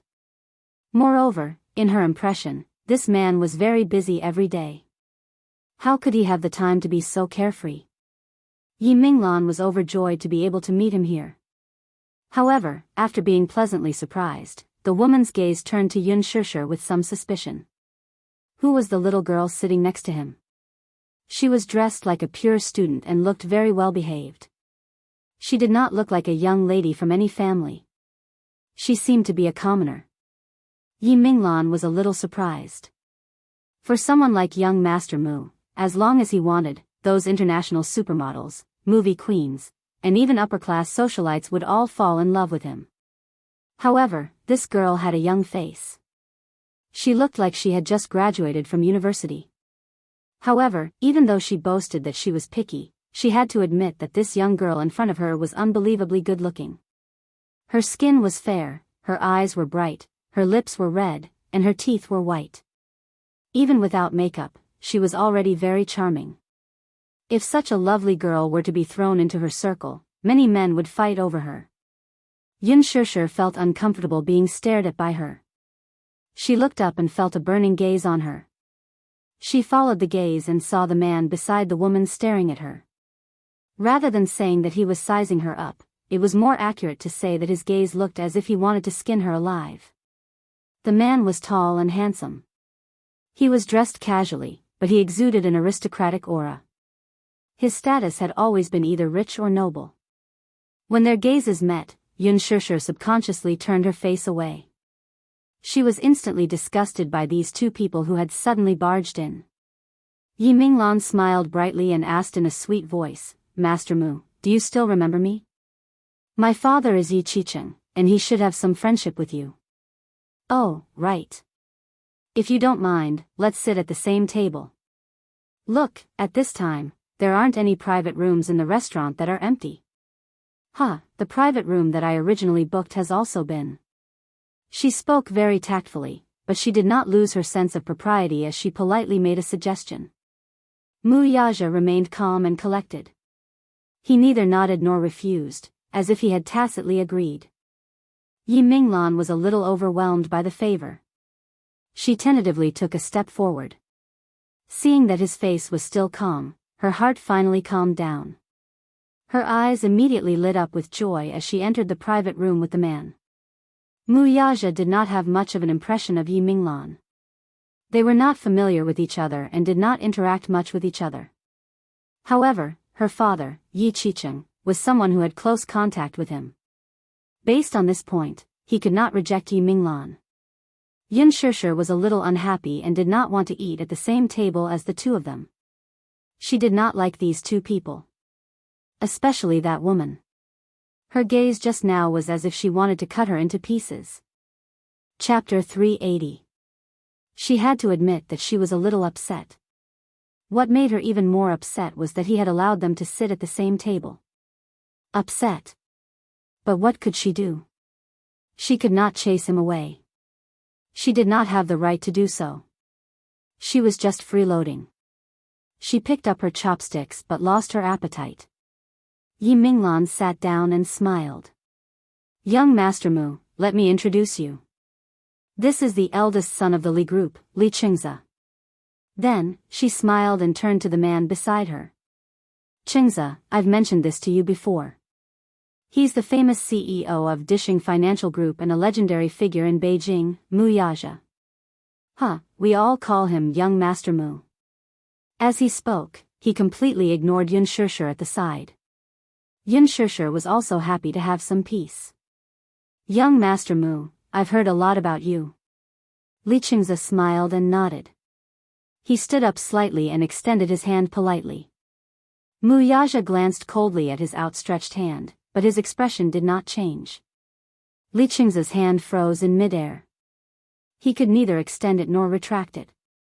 Just as the atmosphere froze, Mu Yaja extended his hand indifferently and held it gently. He did not even bend his fingers. His cold and distant attitude made Li Qingze feel awkward. This man was as arrogant as a ruler. Although his status was not as high as Mu Yaja's, not many people in the capital dared to give him the cold shoulder. Most of them would respectfully smile apologetically at him, yet this man was so cold and arrogant at their first meeting. It really made him feel embarrassed. Yi Minglan smiled to ease the atmosphere and looked at Yun Shishir. Haha. Young Master Mu, this lady is. You don't have to know. Unexpectedly, the man's cold words stopped her enthusiasm. He did not like to tell unimportant people about his private affairs. However, his ambiguous attitude became another form of protection in Yi Minglan's eyes. Yi Minglan could not put her face down for a moment, but due to Mu Yaja's status, she could only smile apologetically and find a way out of this embarrassing situation. This little girl is quite pretty. Although he was smiling on the outside, his heart was filled with jealousy and hatred. At least in her opinion, this girl had a high status by Mu Yaja's side. The moment Yi Minglan mentioned Yun Shishir, the unhappiness in Li Qingze's heart immediately disappeared, and he looked at her with an ambiguous gaze. To be honest, he was quite interested in this girl. Not only did she have a stunning and elegant appearance, but she also had a pair of stubborn eyes that could invisibly arouse a man's desire to conquer her. It was said that there were two types of women that men could not refuse. One was a woman who was as pure as water, without a trace of impurity. The other was a woman who aroused a man's desire to conquer. As luck would have it, Yun Shishir was exposed to both. Come to think of it, this Mu Yaja really didn't know what kind of ability he had. It was rumored that he didn't get close to women, but who would have thought that in private, he was actually keeping such a beautiful woman in captivity. It was really enviable. At that time, the two of them had their own thoughts about Yun Shishir. Li Qingze kind of wanted to have a taste of this girl. However, seeing that such a lovely person had already been taken, he could only watch. What kind of woman had he not had? However, they were not as attractive as this girl. Since she was Mu Yaja's woman and he couldn't touch her, there was nothing he could do. He could only hope that when young Master Mu got tired of her, he would snatch her away. Chapter 381. Li Qingze smiled at her gracefully and gently asked, "Which family's daughter is this lovely young lady from?" Yun Shishir was stunned and did not want to bother with him. What daughter? She did not have such a noble background. Her indifference did not want to arouse his interest. Li Qingze mistakenly thought that she was shy, so he softened his voice. How should I address you? Yi Minglan was completely ignored. Her face was expressionless, but she scolded him in her heart. A man will be a man. Once he sees a beautiful prey, he loses his soul. How dare he covet young Master Mu's woman? Did he eat a bear's heart or a leopard's guts? Yun Shishir shot a glance at the aloof Mu Yaja beside her and smiled mischievously. Her eyebrows curved into crescents, and her lips, stained with red wine, were tender and plump. When she smiled, she looked seductive and bewitching. Why should I tell you? After that, she ignored him. Interesting. This girl is quite interesting. She is quite arrogant. Li Qingze was thinking about her, but Yi Minglan secretly rolled her eyes and warned him not to go overboard. She did not want to make young Master Mu unhappy. Afraid of him? Li Qingze had been spoiled since he was young and grew up in the palm of his hand. He was a typical hedonistic second generation and was used to being arrogant. Why would he put this young Master Mu in his eyes? The Mu family? They were just the descendants of a prestigious family. Now that generations had changed and old Master Mu was old, how could this brat cover the sky with one hand? The Li family was one of the wealthiest families in the capital. Everyone in the family was not easy to deal with. Yun Shishir did not know what he was scheming. She felt Yi Minglan's piercing and venomous gaze and saw doubt and hatred in her eyes. She was unjustly implicated, but she could not just lie down for nothing, right? If she wanted to lie down, she might as well lie down until the end. Hence, under Yi Minglan's gaze, she used her arm to nudge Mu Yaja and said in a sweet voice, "Why don't you peel a lobster for me?" Mu Yaja had always been good at scheming in the business world. How could he not know what she was thinking? He looked at her coldly from the corner of his eyes, as if warning her not to play any tricks. He had never served anyone in his entire life. Having failed, Yun Shishir's entire face turned a little gloomy. Why didn't this man cooperate at all? On the other hand, Yi Minglan looked satisfied. It seemed that this girl didn't know her limits. Did she think that she was young Master Mu's woman and wanted a mile after taking an inch? When had she ever seen young Master Mu serving anyone? She put down her chopsticks and lost her appetite completely. She drank the iced drink beside her in one gulp. As soon as she drank it, she felt an inexplicable swelling pain in her lower abdomen. She was still angry and didn't pay much attention to it. However, after a while, she clearly felt something strange in her lower abdomen. A warm and moist feeling caused her expression to change drastically. Even her entire body was petrified. Oh no, it couldn't be, right? Could it be, that thing is coming? As she hesitated, her heart was filled with apprehension. She felt like she was sitting on a pincushion, and her entire body was stiff and motionless. However, that feeling was getting more and more obvious. Yun Shishir's face suddenly turned hot. Just as she was about to get up and go to the bathroom to check out what was going on, she saw a small patch of red on the stool from the corner of her eye. Her face immediately turned hot and she sat down again. Oh my God. How embarrassing. Yun Shishir simply wanted to cry but had no tears to shed. What was so embarrassing? Oh, and it had to be in front of this man. Moreover, there were outsiders present. Yun Shishir simply wanted to dig a hole and hide in it. Chapter 382. Yun Shishir couldn't bring herself to say it. He still didn't know how to solve such a difficult problem. Mu Yaja was surprised to see her face flushed red and her eyes narrowed. Mu Yaja. She leaned into the crook of his arm, half of her body leaning on him, and begged in a low voice, "Can you let them go?" Yi Minglan was stunned. She was the first woman who dared to call Mu Yaja by his full name. And the only one. The man didn't seem to be angry. However, when Yi Minglan and Li Qingze heard the second half of the sentence, both of them were stunned. They didn't expect this girl to be so rude.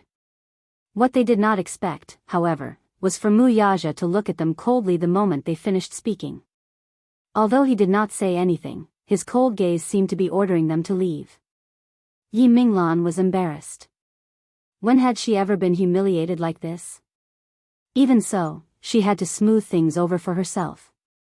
She stood up and said to Mu Yaja, "Young Master Mu, I just remembered that I have something to do with Li Qingze now. I won't disturb you anymore." As she spoke, she glared at Yun Shishir. Seeing that Li Qingze was still in a daze, she pushed him and said, "Qingze, let's go." Li Qingze came back to his senses and stood up to leave with her. When the two of them walked out, Li Qingze's face was full of bad luck. When had he ever been humiliated like this? However, even though he was indignant, he still couldn't forget Yun Shishir. "You're still thinking about her? I say, you're really bold. How dare you think about young Master Mu's woman? If young Master Mu finds out about this, you'll have to bear the consequences. You're praising her so highly. I just can't stand it. Is the He family that great?" Li Qingze was embarrassed by her sarcasm. "Humph. I'm talking about you. Young Master Mu, young Master Mu. Why? Are you interested in her? Minglan, it's not that I want to nag at you, but even if you like him, he might not like you. You. It's none of your business." Yi Minglan was so angry that it was difficult to distinguish between green and red. She angrily stomped her feet and left. Li Qingze turned around and glanced at the private room. The corners of his mouth curled into a sinister smile. He had long harbored designs on Yun Shishir. Silence returned to the room. Yun Shishir clutched her stomach and leaned on the table. Her lower abdomen was in severe cramping pain. She was in so much pain that her eyebrows were tightly knitted together. Her face was unbelievably distorted, and her entire face was deathly pale. Cold sweat trickled down his back. He didn't even have the strength to speak. "I'm going to die, what a tragedy." Every time her period came, her stomach would always hurt. When it hurt, she would toss and turn in bed. Even using a hot water bottle to cover it didn't help. This time was no exception. What made her even more anxious was that she had returned so suddenly, especially in front of this man. What was worse was that she was wearing a dress. It was fine, but now she was even stained on the stool. How could she have the nerve to move her butt? It was simply too embarrassing. At the thought of this, Yun Shishir's face was so red that it was about to bleed. She couldn't even cry. Muyaja raised his eyebrows when he saw her pale face and cold sweat on her forehead. "Are you not feeling well?" When he asked this, Yun Shishir was embarrassed and scared. She stammered, "Muyaja, can you go out for a while?" Go out? What was this woman up to again? What's wrong? She forced a smile and said, "Oh. No, I'm fine." Chapter 383. Muyaja stared at her coldly for a long time and lost his patience. He thought that she was feeling unwell but was too stubborn to tell him. Thus, he went forward without thinking and put his arm around her waist and knees, hugging her in his arms. However, she screamed. "Ah!" It was so sharp and ear-piercing that it almost broke his eardrums. "Shut up." Muyaja frowned unhappily. She was so frightened that she choked. "Shut up." After half a second of silence, suddenly, Muyaja. Her voice was as soft as a sheep's. "What's wrong?" He looked down and saw that her face was strangely flushed. Muyaja suddenly sensed that something was wrong. He glanced at the stool and saw the glaring red blood on it. His heart skipped a beat and he looked at her. Blood? She was injured? What happened? Yun Shishir was so embarrassed that her face was turning redder. She was afraid that she would get the stain on him and was so anxious that she was about to cry. She almost cried out, "Muyaja, put me down." He ignored her and looked even more gloomy. He only asked, "Where are you hurt?" Yun Shishir rolled her eyes weakly. Her face was so hot that it was unreasonable. She replied in a soft voice, "No, I'm not hurt anywhere. You're not going to tell me?" The man's eyes were sharp and his tone was irresistible. "I'll take you to the hospital." F***ck. Go to the hospital? She didn't think so. She hurriedly grabbed his collar and stammered, My period is here." Her voice was so soft that Muyaja didn't hear her at all.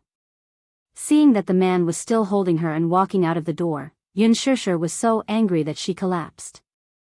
She was so anxious that she wanted to scratch him. What should she do? She mustered her courage and raised her voice slightly.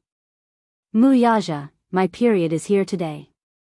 The man suddenly stopped in his tracks. She said mischievously, so, we don't have to go to the hospital. Just help me buy some hygiene products. Seeing that he didn't respond for a long time, Xianxia hesitated and said softly, I'll use Sophie's brand. A deathly silence followed. She saw that Wuxia's face had completely darkened. Was there anything more tragic than this? She originally thought that the atmosphere would continue like this, but she didn't expect the man to pick up the suit jacket on the back of the chair with one hand and cover her body with it. Her body was completely covered, and he hugged her and walked out of the door. Xianxia was a little flustered. He didn't know where he was going to take her. He wouldn't take her to the hospital, would he? Wuxia? Where are you going? Go to the hotel and change your clothes. His words were concise, but his cold words made her feel inexplicably at ease. Xianxia heaved a sigh of relief and calmed down. She felt a little embarrassed from all the attention she had received along the way. She lowered her head and snuggled into his chest. Hot, resolute, and fit. Through the shirt, that beating heartbeat was so powerful. Thump. Thump, it was so clear and intimate that her breathing became chaotic. However, she felt warm in her heart. She still remembered that when she first had her period, she didn't know anything and had panicked. She had been in so much pain that she had tossed and turned in bed. Her father had bought sanitary pads for her and brought her hot tea. He had rubbed her abdomen through her clothes. She had never been so intimate with a man other than her father, not to mention that the man in front of her was Wuxia. Chapter 384. She sneaked a peek at his extraordinarily handsome side profile. His high nose bridge, cold thin lips, arrogant chin, and the slightly open collar of his shirt, revealing his sexy and distinct collarbones. He was like a god who had walked out of an ancient Greek mural. Every stroke of his was like the outline of a work of the gods. He was extremely handsome. She couldn't help but admit that if she put aside his bad behavior, she might really be attracted to him. As she stared at him in a daze, Wuxia sensed that she was looking at him intently. He frowned and lowered his eyes, his expression cold. What's wrong? Xianxia was stunned. She quickly collected her thoughts and turned her face away from him. She actually tasted a little sweetness in her heart. Even though he still had that cold and dark expression on his face, in her memory, no one had ever treated her so well and cared about her before. In the hotel suite, Wuxia put her down. Xianxia immediately scampered to the bathroom like a fleeing rabbit. The man stared coldly at the door that slammed shut and turned to leave. Half a second later, a certain shy woman sullenly opened the door a crack. She leaned against the doorway and pleaded feebly, Wuxia, help me buy a pack of sanitary pads now. Wuxia said coldly, I'll get someone to buy it. Xianxia was shocked. No. Wuxia, don't ask someone else to buy it, okay? How embarrassing. The man's cold face tensed up and darkened. What's the difference?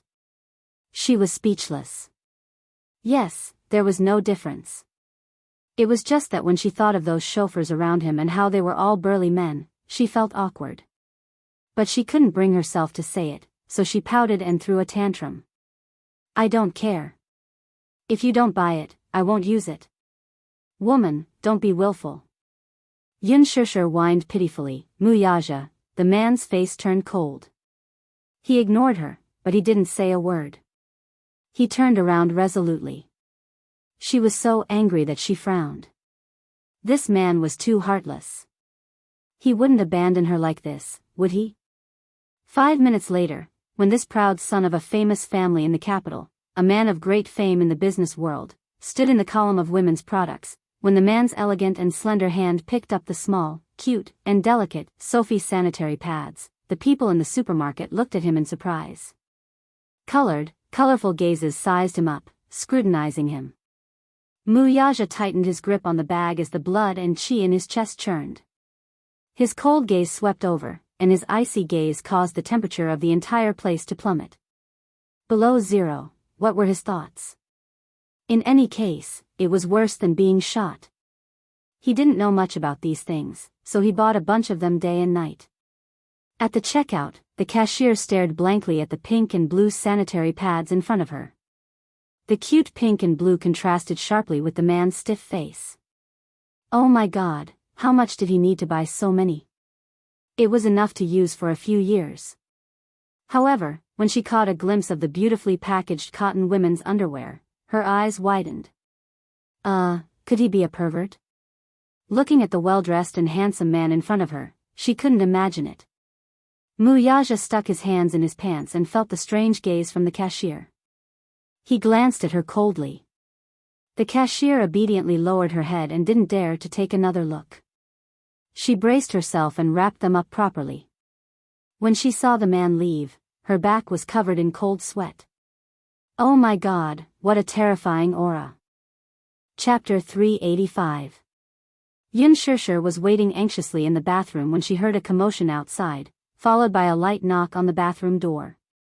However, it was not a man's deep voice that rang out.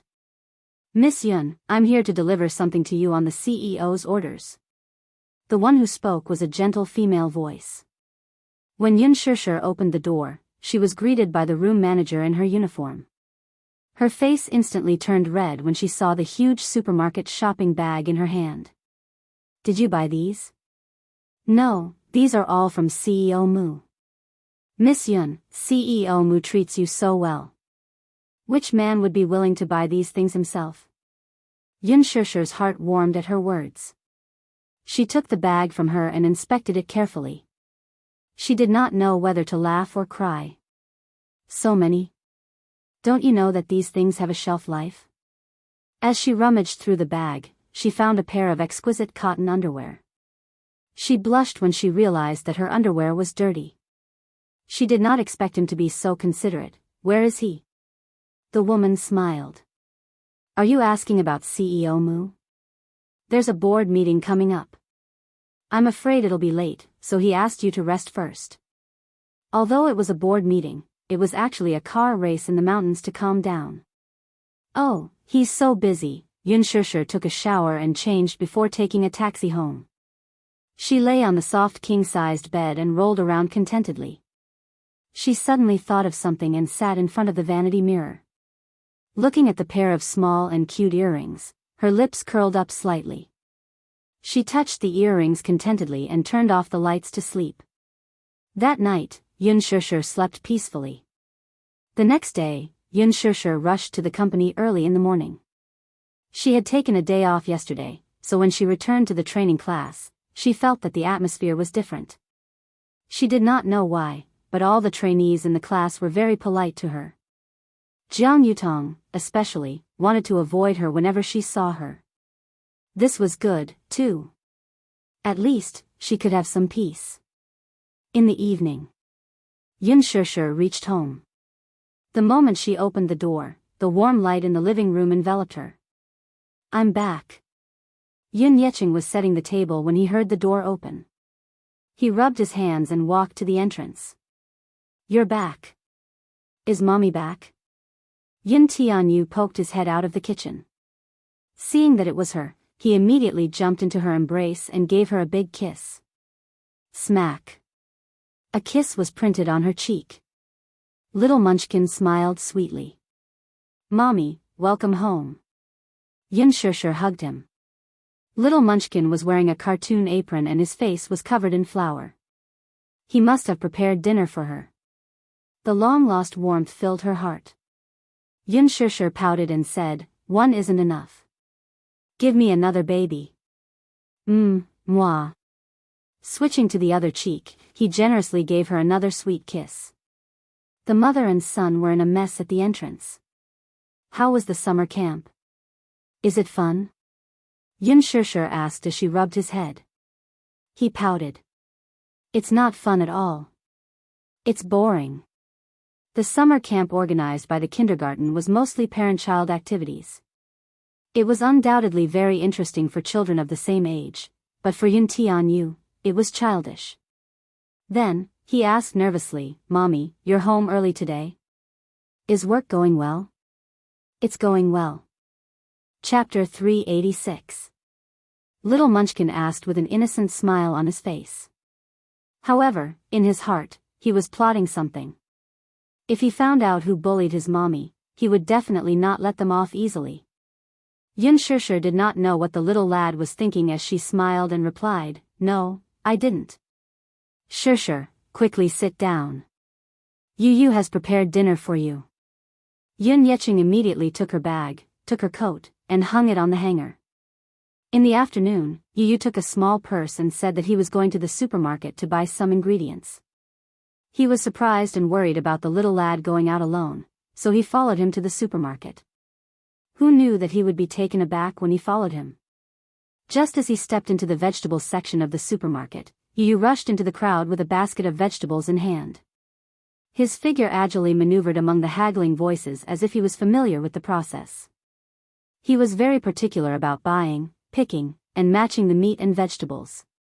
He did not even need to do anything as he picked the freshest ingredients at the most affordable price. It was not that Xianxia was not surprised. When Xianxia was so young, she could not even differentiate between vegetables and spinach. Even when he was her age, he was not so good at it.